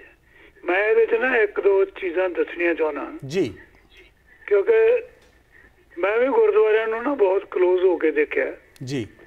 ਔਰ ਹੁਣ ਆਪਣੇ ਗੁਰਦੁਆਰਿਆਂ ਦੀ ਸਾਰੀ ਦੁਨੀਆ ਦੇ, Canada, America, England, Australia, New Zealand, even Europe 'ਚ ਵੀ ਕਾਫੀ ਗਿਣਤੀ ਹੋ ਗਈ ਹੈ ਜੀ। ਪਰ ਅਸੀਂ ਹੁਣ ਅਮਰੀਕਾ ਦਾ ਕੇਸ ਲੈਂਦੇ ਹਾਂ ਜੀ। ਦੇਖੋ, ਗੁਰਦੁਆਰਿਆਂ ਦੇ ਵਿੱਚ ਇਹ ਬੜੀ ਅੱਛੀ ਗੱਲ ਹੈ, ਸਾਡੇ ਇੰਨੇ ਜ਼ਿਆਦਾ ਲੰਗਰ ਲੱਗਦੇ ਆ, ਅਸੀਂ ਨੀਡੀ ਨੂੰ ਫੂਡ ਵੀ ਦਿੰਦੇ ਹਾਂ, ਸਭ ਕੁਝ ਕਰਦੇ ਹਾਂ। ਜਿਵੇਂ ਸਰਦਾਰ ਸਾਹਿਬ ਪੁਆਇੰਟ ਆਊਟ ਕਰ ਰਹੇ ਹੈ ਕਿ ਐਜੂਕੇਸ਼ਨ ਤੇ ਹੈਲਥ ਫੰਡ ਵੀ ਨੀਡੀਜ਼ ਵਾਸਤੇ ਹੋਣੇ ਚਾਹੀਦੇ, ਸਾਡੀ ਆਪਣੀ ਬਰਾਦਰੀ। ਔਰ ਇਹਦੇ ਵਾਸਤੇ ਦੇਖੋ, ਇਹ ਜਿਹੜੇ ਗੁਰਦੁਆਰੇ ਹੈ ਇਹਨਾਂ ਨੂੰ ਇੱਕ ਸੈਪਰੇਟ ਇਹਨਾਂ ਨੂੰ ਕਰਨਾ ਚਾਹੀਦਾ ਹੈ ਵੀ ਐਜੂਕੇਸ਼ਨ ਵਾਸਤੇ ਸਾਰੇ ਸ਼ਹਿਰ ਦੇ ਬੰਦੇ ਬੇਸ਼ੱਕ $10 ਮਹੀਨਾ ਦਿਓ, ਇਵੇਂ ਹੀ ਹੈਲਥ ਫੰਡ ਵਾਸਤੇ ਬੇਸ਼ੱਕ $10 ਦਿਓ। ਇਹ ਹੈ ਕੀ ਹੈ ਜੀ ਐਕਚੁਅਲੀ ਗੱਲ, ਕਿ ਸਾਡੀ ਜਿਹੜੀ ਅਪਰੋਚ ਹੈ ਨਾ, ਲੋਕਾਂ ਨੂੰ ਪਹੁੰਚਣ ਤੱਕ ਉਹ ਬਹੁਤ ਘੱਟ ਹੈ ਜੀ। ਸਿਰਫ ਅਸੀਂ ਜਦੋਂ ਵੋਟਾਂ ਬਣਾਉਂਦੇ ਆ ਉਹ ਸਿਰਫ ਇਲੈਕਸ਼ਨ ਵਾਸਤੇ ਹੁੰਦੇ ਆ, ਜਿਹਦੇ ਨਾਲ ਬਹੁਤ ਸਾਰੇ ਲੋਕ ਜਿਹੜੇ ਆ ਉਹ ਡਿਸਐਨਫਰੈਂਚਾਈਜ਼ ਹੋ ਜਾਂਦੇ ਆ। ਉਹ ਫਿਰ ਪਾਰਟ ਨਹੀਂ ਸਮਝਦੇ ਵੀ ਸਾਡਾ ਵੋਟ ਤਾਂ ਹੈ ਨਹੀਂ ਕਿਉਂਕਿ ਅਸੀਂ ਵੋਟ ਨਹੀਂ ਬਣਾਇਆ, ਕਿਉਂਕਿ ਬਹੁਤ ਸਾਰੇ ਲੋਕ ਐਸੇ ਹੈ ਜਿਹੜੇ ਗੁਰਦੁਆਰੇ 'ਚ ਵੋਟ ਨਹੀਂ ਬਣਾਉਣਾ ਚਾਹੁੰਦੇ ਜੀ। ਸੋ ਇਹਨਾਂ ਚੀਜ਼ਾਂ ਨੂੰ ਥੋੜਾ ਸੋਚਣਾ ਚਾਹੀਦਾ। ਔਰ ਜਿਵੇਂ ਅਮਰੀਕਾ ਹੈ, ਦੇਖੋ ਸਾਡੇ ਕੋਲ ਅਗਰ ਐਗਜ਼ੈਕਟ ਨੰਬਰ ਹੋਵੇ ਸਿੱਖ ਫੈਮਿਲੀਜ਼ ਦਾ, ਔਰ ਸਾਡੀ ਇਹ ਪੱਕੀ ਗੱਲ ਬਣੀ ਹੋਵੇ ਵੀ ਹਰ ਫੈਮਿਲੀ ਨੇ $10 ਮਹੀਨੇ ਦੇ ਐਜੂਕੇਸ਼ਨ ਫੰਡ ਨੂੰ ਦੇਣੇ ਆ ਔਰ 10 ਜਿਹੜੇ ਹੈ ਉਹ ਹੈਲਥ ਫੰਡ ਨੂੰ ਦੇਣੇ ਆ। ਸੋ ਮੇਰਾ ਇਹ ਸੁਝਾਅ ਹੈ, ਤੁਸੀਂ ਸਰਦਾਰ ਸਾਹਿਬ ਨਾਲ ਡਿਸਕਸ ਕਰ ਸਕਦੇ ਜੇ ਔਰ ਇਹਨਾਂ ਦਾ ਕੀ ਵਿਚਾਰ ਹੈ ਜੀ ਬਾਬਾ ਜੀ। ਜੀ ਜੀ, ਤੁਹਾਡੀ ਕਾਲ ਦਾ ਬਹੁਤ ਬਹੁਤ ਸ਼ੁਕਰੀਆ। ਮਨਮੋਹਨ ਜੀ, ਬਹੁਤ ਸੋਹਣੀ ਗੱਲ ਇਹਨਾਂ ਨੇ ਕਹੀ ਹੈ। ਦੇਖੋ ਇਸ ਸਾਰੀ ਗੱਲ ਫੋਕਸ ਦੀ ਹੈ ਕਿ ਆਪਾਂ ਕੀ ਕਰਨਾ ਚਾਹੁੰਦੇ ਹਾਂ। ਜਿਸਲੇ ਆਪਾਂ ਆਪਣੀ ਪ੍ਰਾਇੋਰਟੀਜ਼ ਇਸ ਤਰ੍ਹਾਂ ਡਿਫਾਈਨ ਕਰਦੇ ਹਾਂ ਕਿ ਅਸੀਂ ਐਜੂਕੇਸ਼ਨ ਵਿੱਚ ਇਹ ਚੀਜ਼ ਕਰਨੀ ਹੈ ਔਰ ਇਹ ਹੈਲਥ ਜਿਹੜੀ ਸਰਵਿਸਿਜ਼ ਹੈ ਉਹ ਪ੍ਰੋਵਾਈਡ ਕਰਨੀ ਹੈ, ਤੇ ਆਪਾਂ ਜਿਹੜੇ ਉਹ ਸੋਲੂਸ਼ਨ ਹੈ ਉਹ ਕੱਢ ਸਕਦੇ ਹਾਂ, ਉਹਨਾਂ ਵੱਲ ਵੇਖਦੇ ਹਾਂ। ਦਸਵੰਧ ਦਾ ਜਿਹੜਾ ਕਨਸੈਪਟ ਹੈ ਗੁਰੂ ਮਹਾਰਾਜ ਸਾਨੂੰ ਦੇ ਗਏ, ਉਹ ਖਰਚਣਾ ਕਿੱਥੇ ਹੈ, ਇਸ ਬਾਰੇ ਸਾਨੂੰ ਆਪਣੀ ਲੋੜਾਂ ਵੇਖ ਕੇ, ਕਮਿਊਨਿਟੀ ਦੀ ਲੋੜ ਵੇਖ ਕੇ, ਮਨੁੱਖਤਾ ਦੀ ਲੋੜ ਵੇਖ ਕੇ ਫਰੋਮ ਟਾਈਮ ਟੂ ਟਾਈਮ ਦੇਖਣਾ ਪਏਗਾ। ਦੇਖੋ ਜੀ, ਬਾਜਵਾ ਸਾਹਿਬ ਦਾ ਬਹੁਤ ਬਹੁਤ ਧੰਨਵਾਦ, ਇਹਨਾਂ ਨੇ ਬਹੁਤ ਅੱਛਾ ਸੁਝਾਅ ਦਿੱਤਾ ਜੀ। ਮੈਂ ਉਹਦੇ ਵਿੱਚ ਥੋੜ੍ਹਾ ਜਿਹਾ ਐਡ ਕਰ ਦਾਂ ਕਿ ਜੇ ਅਸੀਂ ਬਹੁਤੇ ਕੁਛ ਡਾਲਰ ਕੱਢਣ ਦੀ ਜ਼ਰੂਰਤ ਨਹੀਂ, ਰੋਜ਼ ਦਾ ਕੁਆਟਰ ਵੀ ਕੱਢ ਦਈਏ ਜੀ, 1 ਕੁਆਟਰ ਜੀ, ਕਿ ਬਈ ਅਸੀਂ ਇਹ ਐਜੂਕੇਸ਼ਨ ਲਈ ਲਾਣਾ ਹੈ, ਇਹ ਹੈਲਥ ਸੈਕਟਰ ਲਈ ਲਾਣਾ ਹੈ, ਇਹ ਸਾਡੇ ਬੱਚਿਆਂ ਦੀ ਕਾਉਂਸਲਿੰਗ ਲਈ ਲਾਣਾ ਹੈ, ਕਿਉਂਕਿ ਬੱਚੇ ਪੜ੍ਹ ਵੀ ਜਾਂਦੇ ਉਹਨਾਂ ਨੂੰ ਪਤਾ ਨਹੀਂ ਲੱਗਦਾ ਜੀ। ਐਜੂਕੇਸ਼ਨ ਨਾਲ ਕੀ ਫਾਇਦਾ ਹੋਏਗਾ, ਮੈਂ ਭਗਤ ਜੀ ਦੀ ਐਗਜ਼ਾਮਪਲ ਹੀ ਦਿੰਦਾ। ਇਲੈਕਟ੍ਰੀਕਲ ਇੰਜੀਨੀਅਰ ਨੇ ਜੀ, ਠੀਕ ਹੈ ਜੀ, ਉਹਨਾਂ ਨੇ ਇੱਥੇ ਆ ਕੇ ਰੀਅਲ ਸਟੇਟ ਦਾ ਬਿਜ਼ਨਸ ਐਸਟੈਬਲਿਸ਼ ਕੀਤਾ, ਬਿਲਡਰ ਡਿਵੈਲਪਰ ਨੇ ਜੀ। ਸੋ ਦੇਖੋ ਕਿੰਨੀ ਵੱਡੀ ਦੇਣ ਦਿੱਤੀ ਹੈ, ਐਜੂਕੇਸ਼ਨ ਬੇਸ ਹੀ ਨਾ ਜੀ। ਤੇ ਇਹਨਾਂ ਨੂੰ YMCA ਅੱਜ ਤੱਕ ਯਾਦ ਹੈ ਕਿ ਮੈਂ ਉੱਥੇ ਆਇਆ ਸੀ, ਉਸ ਸੈਂਟਰ ਨੇ ਮੇਰੀ ਹੈਲਪ ਕੀਤੀ ਸੀਗੀ। ਇਹਨਾਂ ਦੇ ਮਨ ਦਾ ਉਹੀ ਕਾਨਸੈਪਟ ਸੀਗਾ ਜੀ। ਸਿੱਖਾਂ ਦੇ ਗੁਰਦੁਆਰਾ ਸਾਹਿਬਾਨ ਵਿੱਚ ਅਨਫੋਰਚੂਨੇਟਲੀ ਮੈਂ ਕਹਿ ਰਿਹਾ ਜੀ ਕਿ ਐਸਾ ਅਸੀਂ ਨਹੀਂ ਲਾਂਚ ਕਰ ਸਕੇ। ਅਸੀਂ ਨੌਜਵਾਨ ਪੀੜ੍ਹੀ ਨੂੰ ਅੱਗੇ ਨਹੀਂ ਆਉਣ ਦਿੰਦੇ। ਜਿਹੜਾ 60-70 ਤੋਂ ਬਾਅਦ ਉਹ ਆ ਕੇ ਗੁਰਦੁਆਰਾ ਸਾਹਿਬ ਦੇ ਵਿੱਚ ਆਪਣੀ ਪ੍ਰਧਾਨਗੀ ਲੈਣ ਲਈ ਕੁਛ ਵੀ ਕਰੇਗਾ, ਪ੍ਰਧਾਨ ਮਤਲਬ ਬਦਨਾਮ ਹੋ ਗਿਆ। ਵੈਸੇ ਹੀ ਕਿਸੇ ਵੀ ਕਾਰਨ ਕੋਈ ਵੀ ਬੰਦਾ ਆ ਸਕਦਾ ਜੀ। ਕਹਿਣ ਤੋਂ ਭਾਵ ਇਹ ਹੈ ਕਿ ਅਸੀਂ ਨੌਜਵਾਨ ਪੀੜ੍ਹੀ ਨੂੰ, ਬੱਚਿਆਂ ਨੂੰ, ਜੇ ਅਸੀਂ ਉਹਨਾਂ ਨੂੰ ਹਰ ਜ਼ਰੂਰਤ ਜਿਸ ਵੇਲੇ ਗੁਰਦੁਆਰਾ ਸਾਹਿਬ ਪੂਰੀ ਹੋਏਗੀ ਨਾ ਜੀ, ਤਾਂ ਜਿਹੜਾ ਗੁਰੂ ਨਾਨਕ ਪਾਤਸ਼ਾਹ ਦਾ ਕਨਸੈਪਟ ਸੀਗਾ ਕਿ ਗੁਰਦੁਆਰਾ ਸਾਹਿਬ ਦੇ ਵਿੱਚ ਤੁਹਾਨੂੰ ਹਰ ਚੀਜ਼ ਮਿਲਦੀ ਹੈ। ਮੇਰਾ ਵੈਦ ਗੁਰੂ ਗੋਬਿੰਦਾ, ਹਰ ਹਰ ਨਾਮ ਔਖਦ ਮੁਖ ਦੇਵੈ, ਕਾਟੇ ਜਮ ਕੀ ਫੰਦਾ ਜੀ। ਉੱਥੇ ਤੇ ਜਮ ਦੀ ਫੰਦ ਕੱਟੀ ਜਾਂਦੀ, ਅਸੀਂ ਤੇ ਬਿਮਾਰੀ ਇਲਾਜ ਕਰਦੇ ਗੱਲ ਕਰ ਰਹੇ ਹਾਂ ਜੀ। ਖਾਵੇਂ ਖਰਚੇ ਰਲ ਮਿਲ ਭਾਈ, ਤੋਟ ਨਾ ਹੋਵੇ ਵੱਧ ਹੋ ਜਾਈ, ਇਹ ਸਾਡਾ ਕਨਸੈਪਟ ਸੀਗਾ ਸਿੱਖੀ ਦਾ ਜੀ। ਪਰ ਅਸੀਂ ਅਨਫੋਰਚੂਨੇਟਲੀ, ਫਿਰ ਮੈਂ ਵਾਰ-ਵਾਰ ਗੱਲ ਉਸਨੂੰ ਰਿਪੀਟ ਕਰ ਰਿਹਾ ਕਿ ਨਹੀਂ ਨਾ ਹੋ ਰਿਹਾ ਜੀ। ਹੋ ਕੀ ਰਿਹਾ, ਇਲੈਕਸ਼ਨ ਤੋਂ ਬਾਅਦ ਇਲੈਕਸ਼ਨ, ਇੱਕ ਤੋਂ ਬਾਅਦ ਇੱਕ ਨੂੰ ਬਣਾਉਣਾ, ਦੂਜੇ ਨੂੰ ਢਾਣਾ। ਸਾਰੀ ਸਾਡੀ એનર્ਜੀ ਜਿਹੜੀ ਹੈ ਉਹ ਇੱਥੇ ਹੀ ਲੱਗ ਚੁੱਕੀ ਹੈ, ਕਿਹਨੂੰ ਬਣਾਈਏ ਤੇ ਕਿਹਨੂੰ ਢਾਈਏ, ਠੀਕ ਹੈ ਜੀ। ਵੰਡੀਆਂ ਵਿੱਚ ਪੈ ਰਹੇ ਹਾਂ, ਤੇ ਜਿਹੜਾ ਗੁਰਬਾਣੀ ਦਾ ਪਹਿਲਾ ਅੱਖਰ ਹੀ ਹੈ ਉਹ ਇੱਕ ਹੈਗਾ ਜੀ, ਤੇ ਵੇਅਰ ਇਜ਼ ਵਨਨੈਸ ਜੀ। ਅਸੀਂ ਤੇ ਆਪਣਾ ਘਰ ਨਹੀਂ ਸੰਭਾਲ ਲਏ, ਆਪਣੇ ਘਰ ਦੇ ਵਿੱਚ ਹੀ ਉਹ। ਹੋਰ ਉਲਟਾ ਜਿਹੜਾ ਮੈਂ ਕਹਿ ਰਿਹਾ, ਬੜੇ ਦੁੱਖ ਨਾਲ ਕਰਨਾ ਪੈਂਦਾ, ਸਾਡੇ ਬਜ਼ੁਰਗਾਂ ਨੇ ਸਾਨੂੰ ਗੁਰੂ ਦੇ ਲੜ ਲਾਇਆ ਸੀ ਜੀ। ਕਿਆ ਅਸੀਂ ਇਹ ਇਮਾਨਦਾਰੀ ਨਾਲ ਅੱਜ ਕਹਿ ਸਕਦੇ ਹਾਂ ਕਿ ਸਾਡੇ ਗੁਰੂ ਘਰਾਂ ਨੇ ਆਪਣੇ ਬੱਚਿਆਂ ਨੂੰ ਗੁਰੂ ਦੇ ਲੜ ਲਾਇਆ? ਨਹੀਂ। ਤਕਰੀਬਨ ਕਾਫੀ ਜਿਹੜੇ ਕੇਸਿਸ ਨੇ ਗੁਰੂ ਘਰ ਉਹ ਕੋਰਟਾਂ ਵਿੱਚ ਜਾਂਦੇ ਆ ਜੀ, ਪੁਲਿਸ ਵਿੱਚ ਜਾਂਦੇ ਆ ਜੀ। ਤੇ ਫਿਰ ਇਹ ਬੱਚਿਆਂ ਨੂੰ ਕੀ ਅਸੀਂ ਡਾਇਰੈਕਸ਼ਨ ਨਹੀਂ ਤੋਰ ਰਹੇ ਜੀ ਜੀ ਜੀ। ਬੱਚਾ ਕਿਉਂ ਆਏਗਾ ਗੁਰਦੁਆਰਾ ਸਾਹਿਬ? ਮਨਮੋਹਨ ਸਿੰਘ ਜੀ, ਇਹ ਵੀ ਇੱਕ ਬੜਾ ਸੈਂਸਿਟਿਵ ਇਸ਼ੂ ਹੈ ਔਰ ਇਸ ਦੇ ਉੱਪਰ ਵੀ ਸਾਰੀ ਕੌਮ ਨੂੰ ਵਿਚਾਰ ਕਰਨ ਦੀ ਲੋੜ ਹੈ। ਪਰਟੀਕੂਲਰਲੀ ਅਸੀਂ ਦੇਖਦੇ ਹਾਂ ਇਸ ਮੁਲਕ ਵਿੱਚ, US ਵਿੱਚ ਅਸੀਂ ਰਹਿੰਦੇ ਹਾਂ, ਆਈ ਥਿੰਕ 90% ਤੋਂ ਜ਼ਿਆਦਾ ਜਿਹੜੇ ਗੁਰਦੁਆਰੇ ਨੇ ਉਹਨਾਂ ਦੀ ਜਿਹੜੀ ਮੈਨੇਜਮੈਂਟਸ ਹਨ ਉਹਨਾਂ ਵਿੱਚ ਡਿਸਪਿਊਟਸ ਹੈਗੇ। ਔਰ ਇਸ ਦੀ ਕੀ ਵਜ੍ਹਾ ਹੈ, ਇਸ ਦਾ ਕੀ ਸੋਲਿਊਸ਼ਨ ਹੈ, ਇਹ ਸਾਰੀ ਕੌਮ ਨੂੰ ਬੈਠ ਕੇ ਸੋਚਣ ਦਾ, ਵਿਚਾਰਨ ਦੀ ਲੋੜ ਹੈਗੀ ਹੈ। ਸੋਲਿਊਸ਼ਨ ਤੇ ਸਾਰੀ ਦੀ ਇੱਕੋ ਹੀ ਹੈ ਜੀ ਕਿ ਜਿਸ ਤਰ੍ਹਾਂ ਕੋਈ ਵੀ ਆਰਗੇਨਾਈਜੇਸ਼ਨ ਹੈ, ਕੋਈ ਵੀ ਤੁਸੀਂ ਗੁਰਦੁਆਰਾ ਸਾਹਿਬ ਹੈ ਜਾਂ ਕੋਈ ਕੰਪਨੀ ਹੈ, ਕੁਛ ਹੈ, ਅਨਫੋਰਚੂਨੇਟਲੀ ਜਿਹੜਾ ਗੁਰਦੁਆਰਾ ਸਾਹਿਬ ਮੈਂ ਤੁਹਾਨੂੰ ਕਨਸੈਪਟ ਦੱਸਿਆ ਨਾ, ਇੱਥੇ ਰਜਿਸਟਰਡ ਨੇ ਉਹ ਕਾਰਪੋਰੇਟ ਵਰਲਡ ਦੇ ਅੰਡਰ ਜੀ ਨਹੀਂ ਉਸ ਦੇ ਉੱਤੇ ਮੁਲਕ ਦਾ ਕਾਨੂੰਨ ਹੈ, ਉਹ ਤੇ ਨਹੀਂ ਨਾ ਬਦਲ ਸਕਦੇ ਤੁਸੀਂ। ਹਾਂ ਨਹੀਂ, ਪਰ ਸਾਨੂੰ ਗੁਰਦੁਆਰਾ ਸਾਹਿਬ ਦੀ ਰੂਪ ਰੇਖਾ ਬਣਾਉਣੀ ਪਏਗੀ। ਗੁਰਦੁਆਰਾ ਸਾਹਿਬ ਦਾ ਮੇਨ ਫੰਕਸ਼ਨ ਕੀ ਹੈ ਜੀ। ਸਾਨੂੰ ਜਿਹੜਾ ਪੁੰਨਦਾਨ ਕਰਨ ਵਾਲਾ ਬੰਦਾ ਵੀ ਹੈ ਉਹਨੂੰ ਇਹ ਸੋਚਣਾ ਪਏਗਾ ਕਿ ਵਾਕਈ 'ਚ ਮੇਰਾ ਦਸਵੰਧ ਜਿਸ ਕਰਕੇ ਮੈਂ ਦੇ ਰਿਹਾ ਉੱਥੇ ਲੱਗ ਰਿਹਾ ਕਿ ਨਹੀਂ ਲੱਗ ਰਿਹਾ।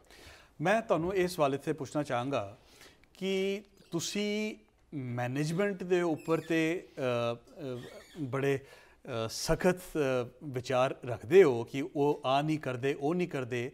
ਅਗਰ ਆਪਾਂ ਸੰਗਤ ਦੇ ਬਾਰੇ ਗੱਲ ਕਰੀਏ, ਕਿਆ ਸੰਗਤ ਖੜੇ ਹੋ ਕੇ ਉੱਥੇ ਡਿਮਾਂਡ ਕਰਦੀ ਹੈ ਕਿ ਤੁਸੀਂ ਆ ਕਰੋ ਤੇ ਆ ਨਾ ਕਰੋ? ਦੇਖੋ ਜੀ, ਸੰਗਤ ਦਾ ਮੈਂ ਤੁਹਾਨੂੰ ਪਹਿਲਾਂ ਹੀ ਕਹਿ ਕੇ ਹਟਿਆ ਸੀਗਾ ਕਿ ਜਿਹੜਾ ਕਾਰਪੋਰੇਟ ਦਾ ਪ੍ਰੈਜ਼ੀਡੈਂਟ ਹੈਗਾ ਜੀ, ਉਸਨੇ ਉਹ ਦੇਖਣਾ ਕਿ ਭਾਈ ਮੇਰਾ ਪ੍ਰੋਡਕਟ ਕਿਸ ਤਰ੍ਹਾਂ ਵਿਕਦਾ। ਉਹ ਪ੍ਰੋਡਕਟ ਕੀ ਹੈ? ਪ੍ਰੋਡਕਟ ਉਸਨੇ ਜਿਸ ਤਰ੍ਹਾਂ ਅਸੀਂ ਲੰਗਰ ਜਿਹੜਾ ਸੀਗਾ ਸਾਡਾ ਦਾਲ ਪ੍ਰਸ਼ਾਦਾ ਤੇ ਕਹਿ ਲਓ ਜੀ ਚਾਵਲਾਂ ਤੱਕ ਸੀਮਤ ਸੀਗਾ ਜੀ, ਹੁਣ ਉਹ ਤੇ 20 25 30 50 ਆਈਟਮਾਂ ਹੋ ਗਈਆਂ ਜੀ। ਤੁਸੀਂ 100 ਲਾ ਲਓ, ਕੋਈ ਪ੍ਰੋਬਲਮ ਨਹੀਂ ਹੈਗਾ, ਪਰ ਉਸ 100 ਆਈਟਮ ਦੇ ਵਿੱਚ ਕਿਤੇ ਮੈਡੀਕਲ ਦੀ ਵੀ ਫੈਸਿਲਿਟੀ ਹੈ। ਮਨਮੋਹਨ ਸਿੰਘ ਜੀ, ਇਹ ਜਿਹੜੀ ਗੱਲ ਤੁਸੀਂ ਕਹੀ ਹੈ ਇਸ ਤੋਂ ਇਹ ਜਾਪਦਾ ਹੈ ਪ੍ਰੋਬਲਮ ਇਹ ਹੈ ਕਿ ਜਿਹੜੀ ਮੈਨੇਜਮੈਂਟ ਹੈ ਉਹ ਤੇ ਲੰਗਰ ਬੜਾ ਸੋਹਣਾ ਚਲਾ ਰਹੀ ਹੈ, ਜਿੱਥੇ 3 ਕਰ ਰਹੀ ਸੀ ਉੱਥੇ 100 ਕਰ ਰਹੀ ਹੈ। ਇਸ ਦਾ ਮਤਲਬ ਜਿਹੜਾ ਪੈਸਾ ਅੰਦਰ ਆ ਰਿਹਾ ਗੁਰੂ ਘਰ ਵਿੱਚ ਉਸ ਨੂੰ ਤੇ ਉਹ ਵਰਤ ਰਹੀ ਹੈ ਜੀ। ਪ੍ਰੋਬਲਮ ਇਹ ਹੈ ਕਿ ਕਿਸ ਚੀਜ਼ ਤੇ ਵਰਤਣਾ ਉਹ ਅਸੀਂ ਆਇਡੈਂਟੀਫਾਈ ਠੀਕ ਨਹੀਂ ਕਰ ਪਾ ਰਹੇ ਹਾਂ। ਉਹ ਜਿਹੜੀ ਸੰਗਤ ਹੈ ਉਹ ਇਹ ਡਿਮਾਂਡ ਨਹੀਂ ਕਰ ਰਹੀ ਹੈ। ਅਗਰ ਜਿਹੜੇ ਪ੍ਰੈਜ਼ੀਡੈਂਟ ਹਨ ਉਹਨਾਂ ਨੇ 100 ਤੁਸੀਂ कहता ਕਿ ਲੰਗਰ ਦੇ ਉੱਪਰ ਬੜੀ ਐਕਸਪੈਂਸ਼ਨ ਕਰਤੀ ਕਿਉਂਕਿ ਉਹ ਇਸ ਚੀਜ਼ ਦੀ ਤਾਰੀਫ ਚਾਹੁੰਦੇ ਨੇ। ਅਗਰ ਉਹਨਾਂ ਦੀ ਮਰਜ਼ੀ ਇਹ ਵੀ ਹੈ ਕਿ ਮੈਂ ਅਗਲੀ ਇਲੈਕਸ਼ਨ ਜਿੱਤਣੀ ਹੈ ਤੇ ਉਹ ਇਹ ਦੱਸਣਾ ਚਾਹ ਰਹੇ ਕਿ ਦੇਖੋ ਜੀ ਮੈਂ ਕਿੰਨੇ ਸੋਹਣੇ ਲੰਗਰ ਚਲਾਏ, ਉਹ ਇਹ ਦੱਸਣਾ ਚਾਹ ਰਹੇ ਕਿ ਦੇਖੋ ਜੀ ਮੈਂ ਬਿਲਡਿੰਗ ਦੀ ਕਿੰਨੀ ਸੋਹਣੀ ਕੰਸਟਰਕਸ਼ਨ ਕਰਵਾ ਦਿੱਤੀ। ਇਹ ਸੰਗਤ ਦਾ ਕੰਮ ਹੈ ਕਿ ਉਹ ਇਹ ਡਿਮਾਂਡ ਕਰੇ ਕਿ ਭਾਈ ਸਾਹਿਬ ਜੀ ਤੁਸੀਂ ਦੱਸੋ ਤੁਸੀਂ ਮੈਡੀਕਲ ਫੈਸਿਲਿਟੀਜ਼ ਵਾਸਤੇ ਕੀ ਕੀਤਾ ਹੈ, ਬੱਚਿਆਂ ਦੀ ਐਜੂਕੇਸ਼ਨ ਵਾਸਤੇ ਕੀ ਕੀਤਾ ਹੈ, ਤਾਂ ਕਿ ਮੈਨੇਜਮੈਂਟ ਨੂੰ ਉਹ ਚੀਜ਼ਾਂ ਵਿੱਚ ਆਪਣੀ ਉਹ ਸਕਸੈਸ ਦਿਖਾਉਣ ਦੀ ਲੋੜ ਪਏ ਤਾਂ ਕਿ ਉਹਨਾਂ ਨੂੰ ਪਤਾ ਚੱਲੇ ਕਿ ਮੈਂ ਨੈਕਸਟ ਟਾਈਮ ਅਗਰ ਉਹ ਕੰਮ ਕਰਾਂਗਾ ਤਾਂ ਮੈਂ ਜਿੱਤਾਂਗਾ। ਅਗਰ ਮੈਨੇਜਮੈਂਟ ਨੂੰ ਲੱਗ ਰਿਹਾ ਕਿ ਮੈਂ ਆਹ ਕੰਮ ਕਰਕੇ ਜਿੱਤ ਰਿਹਾ ਤਾਂ ਫਿਰ ਤੇ ਕਸੂਰ ਤੇ ਸੰਗਤ ਦਾ ਵੀ ਹੈਗਾ ਨਾ। ਸੰਗਤ ਐਕਚੁਅਲ ਜਿਹੜਾ ਪਰਸਨਲ ਲੈਵਲ ਤੇ ਕਾਫੀ ਲੋਕ ਦੁਖੀ ਹੁੰਦੇ ਆ, ਸ਼ਿਕਾਇਤ ਵੀ ਕਰਦੇ ਆ, ਗੱਲ ਵੀ ਕਰਦੇ ਆ, ਪਰ ਉਹ ਇਕੱਠੇ ਹੋ ਕੇ ਕਦੇ ਵੀ ਇਸ ਬਾਰੇ ਅਜੇ ਉਹ ਗੱਲ ਨਹੀਂ ਕਰਦੇ। ਤੇ ਦੂਸਰੀ ਇਹ ਹੈ ਕਿ ਜੇ ਕੋਈ ਕਰਦਾ ਵੀ ਹੈ ਉਹਨੂੰ ਦਬਾਇਆ ਹੀ ਜਾਂਦਾ।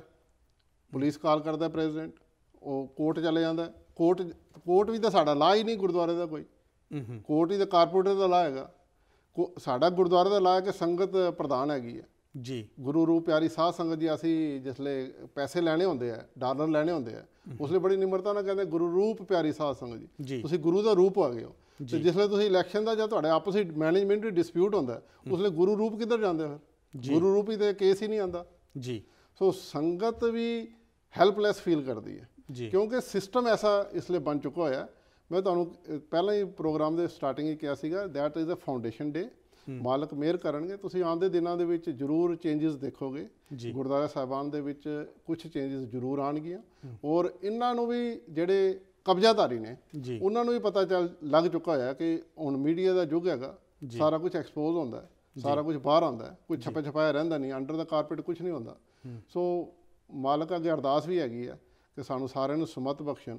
ਮੈਂ ਸਖਤ ਨਹੀਂ ਹੈਗਾ, ਮੇਰਾ ਕੰਸਟਰਕਸ਼ਨ ਜਿਹੜਾ ਗੁਰਦੁਆਰਾ ਸਾਹਿਬਾਨ ਵਿੱਚ ਕਰਾਉਣ ਦਾ ਇੱਕੋ ਹੀ ਮਕਸਦ ਸੀਗਾ, ਮੇਰੀ ਜਿੰਨੀ ਕੁ ਨਾਲੇਜ ਹੈਗੀ ਹੈ ਉਹ ਨਾਲੇਜ ਦਾ ਬੈਸਟ ਯੂਜ਼ ਕਰਕੇ ਮੈਕਸਿਮਮ ਕਮਿਊਨਿਟੀ ਦਾ ਪੈਸਾ ਬਚਾਇਆ ਜਾਵੇ। ਜੀ ਜੀ ਜੀ ਜੀ ਮਨਮੋਹਨ ਜੀ, ਇਹ ਬੜਾ ਇੱਕ ਸੈਂਸਿਟਿਵ ਇਸ਼ੂ ਹੈ, ਬੜਾ ਜ਼ਰੂਰੀ ਇਸ਼ੂ ਹੈ। ਅਸੀਂ ਤੁਹਾਡੇ ਸਾਰਿਆਂ ਨੂੰ ਇਨਵਾਈਟ ਕਰਦੇ ਹਾਂ, ਤੁਸੀਂ ਕਾਲ ਕਰੋ 7187865221 ਤੇ ਵਿਚਾਰ ਸਾਂਝੇ ਕਰੋ। ਅਸੀਂ ਇਹ ਗੱਲ ਜਾਰੀ ਰੱਖਾਂਗੇ ਇੱਕ ਛੋਟੀ ਜੀ ਬ੍ਰੇਕ ਦੇ ਬਾਅਦ। ਤੁਸੀਂ ਵੇਖਦੇ ਰਹੋ ਅੱਜ ਦਾ ਮੁੱਦਾ। ਪ੍ਰੋਗਰਾਮ ਅੱਜ ਦਾ ਮੁੱਦਾ ਵਿੱਚ ਤੁਹਾਡਾ ਫਿਰ ਤੋਂ ਸਵਾਗਤ ਹੈ। ਮੈਂ ਤੁਹਾਡਾ ਹੋਸਟ ਹਰਜੋਤ ਸਿੰਘ। ਬ੍ਰੇਕ ਤੇ ਜਾਣ ਤੋਂ ਪਹਿਲਾਂ ਅਸੀਂ ਗੱਲ ਕਰ ਰਹੇ ਸੀਗੇ ਕੀ ਸੇਵਾਵਾਂ ਗੁਰੂ ਘਰ ਵਿੱਚ ਹੋਣੀ ਚਾਹੀਦੀ, ਕਿਵੇਂ ਜਿਹੜੇ ਗੁਰੂ ਘਰ ਵਿੱਚ ਜਿਹੜੇ ਆਪਾਂ ਦੇਖਦੇ ਹਾਂ ਹਮੇਸ਼ਾ ਇਹ ਲੜਾਈਆਂ ਮੈਨੇਜਮੈਂਟਸ ਦੀਆਂ, ਇਸ ਨੂੰ ਇੱਕ ਨਵੇਂ ਵਿਚਾਰ ਨਾਲ ਦੇਖਣ ਦੀ ਲੋੜ ਹੈਗੀ ਹੈ। ਸਾਡੇ ਨਾਲ ਇੱਕ ਕਾਲਰ ਜੁੜੇ ਹੋਏ ਨੇ, ਅਸੀਂ ਇਹਨਾਂ ਨਾਲ ਗੱਲ ਕਰਦੇ ਹਾਂ। ਹਾਂਜੀ, ਸਤਿ ਸ਼੍ਰੀ ਅਕਾਲ, ਕੌਣ ਬੋਲ ਰਹੇ ਹੋ ਜੀ? ਸਤਿ ਸ਼੍ਰੀ ਅਕਾਲ ਜੀ, ਮੈਂ ਗੁਰਵਿੰਦਰ ਸਿੰਘ ਜੀ ਬੋਲ ਰਿਹਾ। ਹਾਂਜੀ ਹਾਂਜੀ, ਸਤਿ ਸ਼੍ਰੀ ਅਕਾਲ ਗੁਰਵਿੰਦਰ ਜੀ, ਕੀ ਕਹਿਣਾ ਚਾਹੋਗੇ?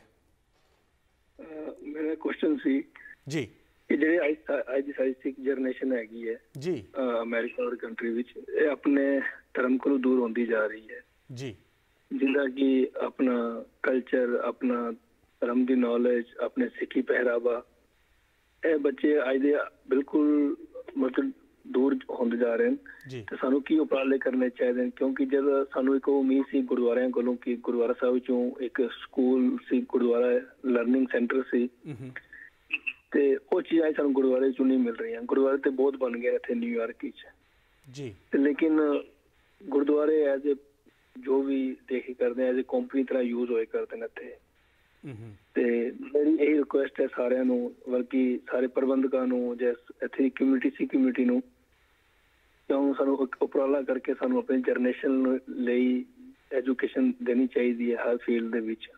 ਉਹ ਕਿੱਦਾਂ ਪ੍ਰੋਵਾਈਡ ਹੋ ਸਕਦੀ ਹੈ? ਇੱਥੇ ਕੋਈ ਲਰਨਿੰਗ ਸੈਂਟਰ ਕੁਝ ਨਹੀਂ ਹੈਗਾ ਨਿਊਯਾਰਕ ਦੇ ਵਿੱਚ। ਹਾਂਜੀ, ਬਹੁਤ ਸਾਡੀ ਆਉਣ ਵਾਲੀ ਜਨਰੇਸ਼ਨ ਨੂੰ ਕਿੱਦਾਂ ਸੇਫ ਕੀਤਾ ਜਾ ਸਕਦਾ, ਆਪਣੇ ਰਿਲੀਜਨ ਬਾਰੇ ਕਿੱਦਾਂ ਨੌਲੇਜ ਦਿੱਤੀ ਜਾ ਸਕਦੀ ਹੈ। ਜੀ ਜੀ, ਬਹੁਤ ਬਹੁਤ ਸ਼ੁਕਰੀਆ ਤੁਹਾਡੀ ਕਾਲ ਦਾ। ਅਸੀਂ ਇਹ ਸਵਾਲ ਮਨਮੋਹਨ ਜੀ ਸਾਹਮਣੇ ਰੱਖਦੇ ਹਾਂ। ਮਨਮੋਹਨ ਜੀ, ਗੁਰਵਿੰਦਰ ਸਿੰਘ ਜੀ ਜਿਵੇਂ ਕਹਿ ਰਹੇ ਸੀਗੇ, ਇਹ ਚੀਜ਼ ਅਸੀਂ ਵੇਖਦੇ ਹਾਂ ਸਾਡੇ ਜਿਹੜੇ ਗੁਰਦੁਆਰੇ ਨੇ ਉਹ ਸਾਡੀ ਇੱਕ ਬੇਸਿਕ ਇੰਸਟੀਟਿਊਸ਼ਨ ਹੈ, ਸਾਡੇ ਕਮਿਊਨਿਟੀ ਸੈਂਟਰ ਹਨ। ਔਰ ਇਹ ਗੱਲ ਕਹੀ ਜਾਂਦੀ ਹੈ ਜਿਹੜਾ ਧਰਮ ਹੁੰਦਾ ਹੈ ਉਹ ਇੱਕ ਐਨਵਾਇਰਨਮੈਂਟ ਵਿੱਚ ਪਲਿਆ ਜਾਂਦਾ ਹੈ, ਇੱਕ ਕਲਚਰਲ ਮੈਮਰੀ ਜਿਸ ਨੂੰ ਕਹੀ ਜਾਂਦੀ ਹੈ, ਕਿਹਾ ਜਾਂਦਾ ਹੈ ਤੁਹਾਡੇ ਹਿਸਟਰੀ ਨਾਲ, ਤੁਹਾਡੇ ਫਲਸਫੇ ਨਾਲ ਜਿਹੜਾ ਐਕਸਪੋਜਰ ਹੈ ਉਹ ਇਨ ਕਮਿਊਨਿਟੀ ਸੈਂਟਰਸ ਦੇ ਥਰੂ ਆਉਂਦਾ ਹੈ। ਸਾਡੀ ਜਿਹੜੀ ਇਹ ਨਵੀਂ ਜਨਰੇਸ਼ਨ ਹੈ, ਸਾਡੀ ਰਿਐਲਿਟੀ ਹੈ, ਅਸੀਂ ਵਿਦੇਸ਼ਾਂ ਵਿੱਚ ਅਸੀਂ ਰਹਿੰਦੇ ਹਾਂ, ਸਾਡੇ ਬੱਚੇ ਇੱਕ ਡਿਫਰੈਂਟ ਲੈਂਗੁਏਜ ਸਿੱਖ ਰਹੇ ਨੇ, ਇੱਕ ਡਿਫਰੈਂਟ ਕਲਚਰ ਵਿੱਚ ਰਹਿ ਰਹੇ ਨੇ, ਔਰ ਗੁਰਦੁਆਰਿਆਂ ਦਾ ਬਹੁਤ ਵੱਡਾ ਰੋਲ ਹੈ। ਅੱਜ ਅਸੀਂ ਜਿੰਨੀ ਸਿੱਖੀ ਦੇਖਦੇ ਵੀ ਹਾਂ, ਤੁਸੀਂ ਇਮੈਜਿਨ ਕਰੋ 75-80s ਵਿੱਚ ਸਾਡੇ ਜਿਹੜੇ ਫੈਮਲੀਜ਼ ਇੱਥੇ ਆਈ ਹਨ, ਅਗਰ ਇਹ ਗੁਰੂ ਘਰ ਤੁਸੀਂ ਕਹਿੰਦੇ ਹੋ ਨਿਊਯਾਰਕ ਵਿੱਚ 25 ਗੁਰਦੁਆਰੇ ਹਨ, ਅਗਰ ਨਾ ਹੁੰਦੇ ਤਾਂ ਕਿੰਨਾ ਐਕਸਪੋਜਰ ਹੁੰਦਾ, ਘਰਾਂ ਵਿੱਚ ਆਪਾਂ ਕਿੰਨਾ ਐਕਸਪੋਜਰ ਦਿੰਦੇ ਹਾਂ ਉਹ ਅਸੀਂ ਸਾਰੇ ਜਾਣਦੇ ਹਾਂ। ਇਨ ਗੁਰਦੁਆਰਿਆਂ ਦੀ ਕਿੰਨੀ ਵੱਡੀ ਕੰਟਰੀਬਿਊਸ਼ਨ ਹੈ ਇਹ ਅਸੀਂ ਸਮਝਦੇ ਹਾਂ। ਠੀਕ ਹੈ, ਐਸਾ ਨਹੀਂ ਹੈ ਕਿ ਇਹਨਾਂ ਨੇ ਕੁਛ ਨਹੀਂ ਕੀਤਾ, ਮਗਰ ਆਉਣ ਵਾਲੇ ਸਮੇਂ ਵਿੱਚ ਉਹ ਹੋਰ ਰੈਲੀਵੈਂਟ ਹੋਏ, ਬੱਚਿਆਂ ਨੂੰ ਉਹ ਫਲਸਫਾ ਸਮਝ ਆਏ, ਬੱਚਿਆਂ ਨੂੰ ਉਹ ਇਤਿਹਾਸ ਸਮਝ ਆਏ, ਸਾਡੇ ਬੱਚੇ ਨਵੀਂ ਜਨਰੇਸ਼ਨ ਜੁੜੇ ਗੁਰਦੁਆਰੇ ਨਾਲ। ਇਸ ਬਾਰੇ ਤੁਸੀਂ ਕੀ ਸੋਚਦੇ ਹੋ? ਗੁਰਦੁਆਰਾ ਸਾਹਿਬ ਦਾ ਜਿਹੜਾ ਅਸੀਂ ਜਪਜੀ ਸਾਹਿਬ ਪੜ੍ਹਦੇ ਹਾਂ ਜੀ, ਤਿੱਥੈ ਘੜੀ ਹੈ ਸੁਰਤ ਮਤ ਮਨ ਬੁੱਧ ਜੀ, ਇਹ ਕਨਸੈਪਟ ਬਿਲਕੁਲ ਕਲੀਅਰ ਹੈਗਾ ਕਿ ਗੁਰਦੁਆਰਾ ਸਾਹਿਬ ਜਾ ਕੇ ਹੋਣਾ ਕੀ ਹੈ। ਜਿੱਥੇ ਤੁਸੀਂ ਕਹਿੰਦੇ ਨਾ 70s ਦੇ ਵਿੱਚ ਆਏ ਅਤੇ ਅੱਜ ਤੱਕ ਆਏ, ਇਹ ਤੁਸੀਂ ਦੇਖ ਲਓ ਕਿ ਜਿਸਲੇ ਗੁਰਦੁਆਰਾ ਸਾਹਿਬ ਤੁਸੀਂ ਸੰਡੇ ਨੂੰ ਜਾਂ ਫਰਾਈਡੇ ਨੂੰ ਆਓਗੇ ਉੱਥੇ ਬਜ਼ੁਰਗ ਹੀ ਹੁੰਦੇ ਆ। ਅੱਛਾ ਜੀ, ਜਿਹੜੀ ਮਿਡਲ ਜਨਰੇਸ਼ਨ ਜਿਹੜੀ ਕਿ ਬਈ 5 ਸਾਲ ਤੋਂ ਲੈ ਕੇ 15 ਸਾਲ ਵਾਲੇ ਨਾ, ਉਹ ਤਕਰੀਬਨ ਗਾਇਬ ਨੇ। ਅੱਛਾ ਜੀ, ਅਸੀਂ ਆਪਣਾ ਦੇਖੀਏ ਇੰਡੀਆ ਦੇ ਵਿੱਚ ਅਸੀਂ ਸਾਰੇ ਹੀ ਆਏ ਹਾਂ, ਉੱਥੋਂ ਦੇਖੀਏ ਕਿ ਸਾਨੂੰ ਇਹ 5 ਤੋਂ 15 ਤੱਕ ਗੁਰਦੁਆਰਾ ਸਾਹਿਬ ਹੀ ਅਸੀਂ ਪੂਰਾ, ਸਾਡੇ ਬਜ਼ੁਰਗਾਂ ਦਾ ਜ਼ੋਰ ਹੁੰਦਾ ਸੀ, ਸਾਡੇ ਵਡੇਰਿਆਂ ਦਾ ਹੁੰਦਾ ਸੀ, ਚਲੋ ਗੁਰਦੁਆਰਾ ਸਾਹਿਬ ਚੱਲੀਏ, ਇਹ ਕਰਨਾ, ਸੇਵਾ ਕਰਨੀ, ਇਸ ਤਰ੍ਹਾਂ ਕਰਨਾ ਜੀ। ਪਰ ਇੱਥੇ ਦਾ ਜਿਹੜਾ ਗੁਰਦੁਆਰਾ ਸਾਹਿਬ ਦਾ ਮਾਹੌਲ ਬਣ ਗਿਆ ਜੀ, ਉਹ ਜਿਹੜਾ 70 ਵਿੱਚੋਂ ਸਨ ਉਹ ਅੱਜ ਵੀ ਗੁਰਦੁਆਰਾ ਸਾਹਿਬ ਦੇ ਵਿੱਚ ਹੀ ਹਨ ਜੀ, ਕਿਸੇ ਵੀ ਰੂਪ ਦੇ ਵਿੱਚ ਜੀ, ਟਰਸਟੀ ਦੇ ਵੀ ਰੂਪ ਵਿੱਚ, ਮੈਨੇਜਮੈਂਟ ਦੇ ਰੂਪ ਦੇ ਵਿੱਚ। ਉਹਨਾਂ ਨੇ ਜਿਹੜੇ ਉਹਨਾਂ ਦੇ ਬੱਚਿਆਂ ਦਾ ਕੋਈ ਕਸੂਰ ਨਹੀਂ ਹੈ ਜੀ। ਇੱਥੇ ਦੇ ਬੱਚੇ ਬੜੇ ਸਟ੍ਰੇਟ ਫਾਰਵਰਡ ਨੇ ਜੀ, ਬੜੇ ਪਵਿੱਤਰ ਨੇ ਜੀ ਜੀ, ਸੋਚ ਬੜੀ ਅੱਛੀ ਹੈਗੀ ਹੈ। ਮਨਮੋਹਨ ਸਿੰਘ ਜੀ, ਸਾਡੇ ਨਾਲ ਹੋਰ ਕਾਲਰ ਜੁੜੇ ਨੇ, ਇਹ ਗੱਲ ਤੁਹਾਡੀ ਬਿਲਕੁਲ ਸਹੀ ਹੈ। ਔਰ ਜਿਹੜੇ ਉਸ ਜਨਰੇਸ਼ਨ ਦੇ ਬੰਦੇ ਜੋ ਉਸ ਸਿਸਟਮ ਤੋਂ ਆਏ ਨੇ, ਉਹ ਸ਼ਾਇਦ ਇਸ ਸਿਸਟਮ ਨੂੰ ਅਡੋਪਟ ਕਰਨ ਵਿੱਚ ਥੋੜ੍ਹਾ ਜਿਹਾ ਢਿੱਲ ਕਰ ਰਹੇ ਨੇ, ਥੋੜ੍ਹਾ ਜਿਹਾ ਉਹਨਾਂ ਦੀ ਕਮਜ਼ੋਰੀ ਹੈਗੀ ਹੈ, ਕਿਉਂਕਿ ਉਹ ਜਿਹੜੇ ਨਵੇਂ ਸਿਸਟਮ ਟਾਈਮ ਦੇ ਨਾਲ ਉਹਨਾਂ ਨੂੰ ਅਡੋਪਟ ਕਰਨ ਦੀ ਲੋੜ ਹੈਗੀ ਹੈ। ਅਸੀਂ ਕਾਲਰ ਨਾਲ ਗੱਲ ਕਰਦੇ ਹਾਂ। ਹਾਂਜੀ, ਸਤਿ ਸ਼੍ਰੀ ਅਕਾਲ ਜੀ, ਕੌਣ ਬੋਲ ਰਹੇ ਹੋ ਜੀ? ਸਤਿ ਸ਼੍ਰੀ ਅਕਾਲ, ਮੈਂ ਡਾਕਟਰ ਹਰਵੰਤ ਸਿੰਘ ਸਾਹਿਬ ਬੋਲ ਰਿਹਾ ਸੈਕਰਾਮੈਂਟੋ। ਹਾਂਜੀ, ਸਤਿ ਸ਼੍ਰੀ ਅਕਾਲ ਡਾਕਟਰ ਸਾਹਿਬ, ਕੀ ਕਹਿਣਾ ਚਾਹੋਗੇ ਡਾਕਟਰ ਸਾਹਿਬ? ਮੈਂ ਸਿਰਫ ਇੱਕ ਦੋ ਸੈਂਟੈਂਸ ਬੋਲ ਰਿਹਾ ਜੀ। First of all, it's a very commendable job. It couldn't be any other seva than health ਜਿਹੜੀ issue ਹੈ ਨਾ, ਇਹ most important ਹੈ, ਜੀ ਨਾਲ ਜਹਾਨ ਜੀ। ਦੂਸਰਾ ਕਿ ਸਾਡੀ ਕਮਿਊਨਿਟੀ ਦੇ ਵਿੱਚ ਇਹਦੇ ਨਾਲ ਏਕਤਾ ਵੀ ਹੋ ਸਕਦੀ ਹੈ, ਕਿਉਂਕਿ ਇਹ ਕਾਮਨ ਕਾਜ਼ ਹੈ ਜੀ। ਤੇ ਬਾਕੀ ਮੈਂ ਜਿਹੜੇ ਸੱਜਣ ਸੇਵਾ ਕਰ ਰਹੇ ਨੇ, I really from the core of my heart I appreciate it। ਤੇ ਇੱਕ ਅਪੀਲ ਕਰਨੀ ਆ ਇੱਕ ਜਗਤ ਨੂੰ ਕਿ please at least if you can't have a hospital, have some kind of clinic ਚੱਲ ਵੀ ਰਿਹਾ ਕਈ ਗੁਰਦੁਆਰਾ 'ਚ ਜੀ, ਤਾਂ ਕਿ ਅਸੀਂ ਗੁਰੂ ਸਾਹਿਬ ਜਿਹੜੇ ਹੁਕਮ ਨੇ ਉਹਨਾਂ ਦੀ ਪਾਲਣਾ ਕਰ ਸਕੀਏ ਤੇ ਇਨਸਾਨੀ ਦੀ ਸੇਵਾ ਕਰ ਸਕੀਏ। ਬਹੁਤ ਬਹੁਤ ਸ਼ੁਕਰੀਆ ਤੁਹਾਡੀ ਕਾਲ ਦਾ ਜੀ, ਬਹੁਤ ਸ਼ੁਕਰੀਆ। ਹਾਂਜੀ, ਸਤਿ ਸ਼੍ਰੀ ਅਕਾਲ ਜੀ, ਕੌਣ ਬੋਲ ਰਹੇ ਹੋ ਜੀ? ਹਾਂਜੀ, ਸਤਿ ਸ਼੍ਰੀ ਅਕਾਲ, ਮੈਂ ਅਮਨ ਬੋਲ ਰਹੀ ਹਾਂ। Thank you Harjot ji and Manmohan ji, बड़ा अच्छा प्रोग्राम चल रहा है जी। बट आई वांटेड मैं एक चीज़ ਅੱਗੇ ਟੇਬਲ ਤੇ ਰੱਖਣਾ ਚਾਹ ਰਹੀ ਸੀ ਕਿ ਜਿਸਲੇ ਅਸੀਂ ਕਹਿੰਦੇ ਆ ਕਿ ਗੁਰਦੁਆਰੇ ਦੇ ਫੰਡਸ ਟੋਟਲ ਹੈ ਨਾ ਸਾਡੇ ਕੋਲ ਇੱਕ ਐਕਸ ਅਮਾਉਂਟ ਆਫ ਡਾਲਰਸ ਹੈਗੇ ਜੀ, ਤੇ ਵਾਈ ਡੋਨਟ ਵੀ ਥਿੰਕ ਕਿ ਅਗਰ ਅਸੀਂ ਜਿਹੜੇ ਐਕਸ ਅਮਾਉਂਟ ਆਫ ਡਾਲਰਸ ਹਨ ਤੇ ਅਸੀਂ ਮੇਜਰ ਖਰਚਿਆਂ ਵਿੱਚ ਅਸੀਂ ਹੈਲਥ, ਐਜੂਕੇਸ਼ਨ ਫੰਡ, ਸਕਾਲਰਸ਼ਿਪ ਇਸ ਤਰ੍ਹਾਂ ਅਸੀਂ ਡਿਵਾਈਡ ਅਗਰ ਕੀਤਾ ਜਾਏ ਤਾਂ ਕਿ ਸੰਗਤ ਵੀ ਸਾਹਮਣੇ ਵਿਜ਼ਿਬਿਲਿਟੀ ਹੋਏ ਕਿ ਕਿਹੜੀ ਚੀਜ਼ਾਂ ਮੇਜਰ ਕੰਸਰਨਸ ਹਨ ਸਾਡੀ ਕਮੇਟੀਆਂ ਦੇ। ਹਾਂਜੀ ਹਾਂਜੀ ਹਾਂਜੀ, ਅਮਨਦੀਪ ਜੀ ਤੁਹਾਡੇ ਕੋਲ ਦਾ ਬਹੁਤ ਬਹੁਤ ਸ਼ੁਕਰੀਆ। ਮਨਮੋਹਨ ਜੀ, ਇਹ ਆਹੀ ਗੱਲ ਅਸੀਂ ਕਰ ਰਹੇ ਸੀਗੇ ਪ੍ਰਾਇਰਿਟੀਜ਼ ਦੀ, ਔਰ ਜਿਵੇਂ ਇਹ ਅਮਨਦੀਪ ਜੀ ਨੇ ਕਿਹਾ ਕਿ ਸਾਡੇ ਕੋਲ ਫੰਡਸ ਹੈਗੇ, ਉਨ ਫੰਡਸ ਨੂੰ ਅਗਰ ਆਪਾਂ ਐਲੋਕੇਟ ਕਰਦੇ ਹਾਂ ਕਿ ਇਸ ਪਾਸੇ ਲਗਾਉਣਾ ਹੈ, ਔਰ ਅੱਜ ਦੀ ਡੇਟ ਵਿੱਚ ਤੇ ਸੰਗਤ ਇਹ ਡਿਮਾਂਡ ਨਹੀਂ ਕਰਦੀ ਕਿ ਦੱਸੋ ਜੀ ਤੁਸੀਂ ਹੈਲਥ ਕੇਅਰ 'ਤੇ ਕੀ ਖਰਚਿਆ। ਇਹ ਪ੍ਰਾਇਰਿਟੀ ਜਿਹੜੀ ਹੈ ਇਹ ਡਿਕਲੇਅਰ ਕਰਨੀ ਪੈਂਦੀ ਹੈ। ਜਿਵੇਂ US ਵਿੱਚ ਕਿਹਾ ਜਾਂਦਾ ਹੈ ਕਿ ਅਗਰ ਤੁਸੀਂ ਇਨਵਾਇਰਨਮੈਂਟ ਨੂੰ ਇੰਪਰੂਵ ਕਰਨਾ ਤੇ ਉਸਨੂੰ ਇਲੈਕਸ਼ਨ ਦਾ ਇਸ਼ੂ ਬਣਾਓ ਜੀ, ਠੀਕ ਹੈ।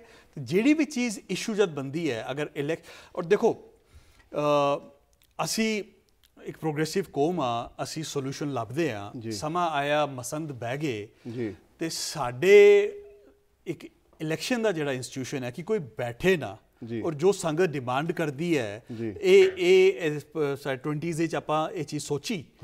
ਅੱਜ ਦੀ ਡੇਟ ਵਿੱਚ ਸਾਨੂੰ ਇਹ ਨਵੀਂ ਚੀਜ਼ਾਂ ਸੋਚਣੀ ਪੈਣਗੀਆਂ, ਔਰ ਇਹ ਸੋਚਣ ਲਈ ਕੀ ਸੋਚਦੇ ਹੋ ਤੁਸੀਂ ਕਿੱਥੇ ਸ਼ੁਰੂਆਤ ਹੋ ਸਕਦੀ ਹੈ? ਦੇਖੋ ਜੀ, ਇੱਥੇ ਤਾਂ ਗੁਰਦੁਆਰਾ ਸਾਹਿਬ ਦਾ ਇਲੈਕਸ਼ਨ ਦਾ ਕਾਨਸੈਪਟ ਹੈ। ਇਲੈਕਸ਼ਨ ਜਿਹੜੀ ਹੈ ਡੈਮੋਕ੍ਰੇਸੀ ਨਾਲ ਸੰਬੰਧ ਰੱਖਦੀ ਹੈ ਜੀ। ਡੈਮੋਕ੍ਰੇਸੀ ਦੇ ਵਿੱਚ ਜਿਹਦੀ ਵੋਟ ਜ਼ਿਆਦਾ ਉਹ ਜਿੱਤ ਗਿਆ ਜੀ, ਪਰ ਗੁਰੂ ਸਾਹਿਬ ਦਾ ਕਾਨਸੈਪਟ ਧਰਮ ਦਾ। ਧਰਮ ਦੇ ਵਿੱਚ ਗਿਣਤੀ ਨਹੀਂ ਦੇਖੀ ਜਾਂਦੀ ਕਿ ਤੇਰੇ ਨਾਲ 2 ਬੰਦੇ ਕਿ ਤੇਰੇ ਨਾਲ 100 ਬੰਦੇ ਨੇ। ਉੱਥੇ ਦੇਖਿਆ ਜਾਂਦਾ ਸੱਚ ਕੀ ਹੈ, ਸਹੀ ਕੀ ਹੈ ਜੀ। ਜੇ ਗੁਰੂ ਇਤਿਹਾਸ ਤੋਂ ਅਸੀਂ ਦੇਖੀਏ ਤਾਂ ਗੁਰੂ ਅਰਜਨ ਪਾਤਸ਼ਾਹ ਦੇ ਟਾਈਮ ਕਹਿੰਦੇ ਜੀ ਸਾਰੀ ਸੰਗਤ ਪ੍ਰਿਥਵੀ ਨਾਲ ਚਲੀ ਗਈ ਸੀ ਜੀ, ਅਤੇ ਗੁਰੂ ਸਾਹਿਬ ਨਾਲ ਬਾਬਾ ਬੁੱਢਾ ਜੀ, ਭਾਈ ਗੁਰਦਾਸ ਜੀ ਦੇ ਕੁਛ ਗੁਰਸਿੱਖ ਸੀਗੇ, ਅਤੇ ਇਲੈਕਸ਼ਨ ਹੁੰਦੀ ਤਾਂ ਗੁਰੂ ਸਾਹਿਬ ਦਾ ਫਿਰ 5ਵੇਂ ਗੁਰੂ ਸਾਹਿਬ ਦੀ ਤਾਂ ਗੱਲ ਹੀ ਨਹੀਂ ਸੀ ਹੋਣੀ। ਸਾਡਾ ਇਲੈਕਸ਼ਨ ਕਾਨਸੈਪਟ ਹੀ ਨਹੀਂ ਹੈਗਾ। ਗੁਰੂ ਸਾਹਿਬਾਨ ਕੋਈ ਵੀ ਇਲੈਕਸ਼ਨ ਨਾਲ ਨਹੀਂ ਜਿੱਤ ਕੇ ਆਏ। ਮਨਮੋਹਨ ਜੀ, ਇਹ ਇੱਕ ਬੜੀ ਫੰਡਾਮੈਂਟਲ ਗੱਲ ਹੈ, ਬੜੀ ਜ਼ਰੂਰੀ ਗੱਲ ਹੈ। ਇਲੈਕਸ਼ਨ ਦਾ ਸਿਸਟਮ ਸਾਡੀ ਕੌਮ ਵਿੱਚ ਹੈਗਾ, ਗੁਰੂਆਂ ਦਾ ਦਿੱਤਾ ਹੋਇਆ ਨਹੀਂ ਹੈ। ਅਸੀਂ ਇਹ ਖੁਦ ਬਿਲਡ ਕੀਤਾ ਹੈ 1920s ਵਿੱਚ। ਇਹ ਸੋਚ ਆਪਾਂ ਲੈ ਕੇ ਆਏ ਹਾਂ। ਕਿਆ ਇਹ ਜਿਹੜਾ ਸਿਸਟਮ ਹੈ ਸਾਡੇ ਗੁਰੂ ਘਰਾਂ ਲਈ, ਸਾਡੇ ਗੁਰਦੁਆਰਿਆਂ ਲਈ, ਕਿਆ ਇਸਨੇ ਬਹੁਤ ਵਧੀਆ ਕੰਮ ਕੀਤਾ ਹੈ, ਜਾਂ ਕਿਆ ਇਹ ਇੱਕ ਫੇਲੀਅਰ ਹੈ, ਜਾਂ ਫਿਊਚਰ ਵਿੱਚ ਕਿਆ ਇਹ ਸਿਸਟਮ ਚੱਲ ਸਕਦਾ ਹੈ ਕਿ ਨਹੀਂ ਚੱਲ ਸਕਦਾ? ਕਮਿਊਨਿਟੀ ਨੂੰ ਇਸ ਬਾਰੇ ਵਿਚਾਰ ਕਰਨ ਦੀ ਲੋੜ ਹੈ, ਇਸ ਨੂੰ ਸੀਰੀਅਸ ਲੈਣ ਦੀ ਲੋੜ ਹੈ। ਇੱਕ ਬਹੁਤ ਫੰਡਾਮੈਂਟਲ ਇਸ਼ੂ ਹੈ, ਔਰ ਇਸ ਦੇ ਉੱਪਰ ਸਿਰਫ ਜਜਮੈਂਟ ਪਾਸ ਕਰਨ ਦੀ ਲੋੜ ਨਹੀਂ ਹੈ, ਸਾਨੂੰ ਇਕੱਠੇ ਬੈਠ ਕੇ ਸੋਲੂਸ਼ਨ ਲੱਭਣ ਦੀ ਲੋੜ ਹੈ। ਅਸੀਂ ਇਹ ਕੋਈ ਪ੍ਰੋਗਰਾਮ ਦੇ ਜਾਂਦੇ ਹੋਏ ਗੱਲ ਕਰਨ ਵਾਲਾ ਇਸ਼ੂ ਨਹੀਂ ਹੈ। ਇੱਕ ਐਸਾ ਇਸ਼ੂ ਹੈ ਜਿਸ ਵਾਸਤੇ ਜਿੰਨੇ ਵੀ ਆਪਾਂ ਐਪੀਸੋਡਸ ਡੈਡੀਕੇਟ ਕਰੀਏ ਕਾਟਨ ਜੀ, ਮੈਂ ਇਹ ਕਹਾਂਗਾ let's have this discussion on a public platform. ਆਪਾਂ ਤੁਹਾਨੂੰ ਵੀ ਇਨਵਾਈਟ ਕਰਾਂਗੇ। ਅਸੀਂ ਤੁਹਾਨੂੰ ਕਹਿੰਦੇ ਹਾਂ ਕਿ ਆਪਾਂ ਜਿਹੜੇ ਬੁੱਧੀਜੀਵੀ ਸਾਡੀ ਕਮਿਊਨਿਟੀ 'ਚ ਹੈਗੇ, ਆਪਾਂ ਬੈਠੀਏ, ਸੋਚੀਏ। ਅਸੀਂ ਇਨਵਾਈਟ ਕਰਾਂਗੇ, ਅਸੀਂ ਲੈ ਕੇ ਆਵਾਂਗੇ। ਅਸੀਂ ਇਸ ਪ੍ਰੋਗਰਾਮ 'ਤੇ ਹੀ ਇਨਵਾਈਟ ਕਰਦੇ ਹਾਂ ਆਪਣੇ ਬੁੱਧੀਜੀਵੀਆਂ ਨੂੰ ਕਿ ਸਾਹਮਣੇ ਆਈਏ, ਵਿਚਾਰ ਕਰੀਏ। ਉਹ ਕਿਉਂਕਿ ਇਹ ਬੜਾ ਫੰਡਾਮੈਂਟਲ ਇਸ਼ੂ ਹੈ। ਕਿਆ ਅਸੀਂ ਇਸ ਦੇ ਨਾਲ ਹੀ ਅੱਗੇ ਚੱਲਣਾ ਹੈ ਜਾਂ ਇਸ ਦੇ ਵਿੱਚ ਕੁਛ ਚੇਂਜਸ ਜਿਹੜੀਆਂ ਉਹ ਲੈ ਕੇ ਆਉਣੀਆਂ? ਇਹ ਜ਼ਰੂਰ ਇੱਕ ਵਿਚਾਰ ਦਾ ਵਿਸ਼ੇ ਹੈ, ਔਰ ਵਿਚਾਰ ਕਰੀਏ ਜਿੱਥੇ ਵੀ ਹੈਗਾ।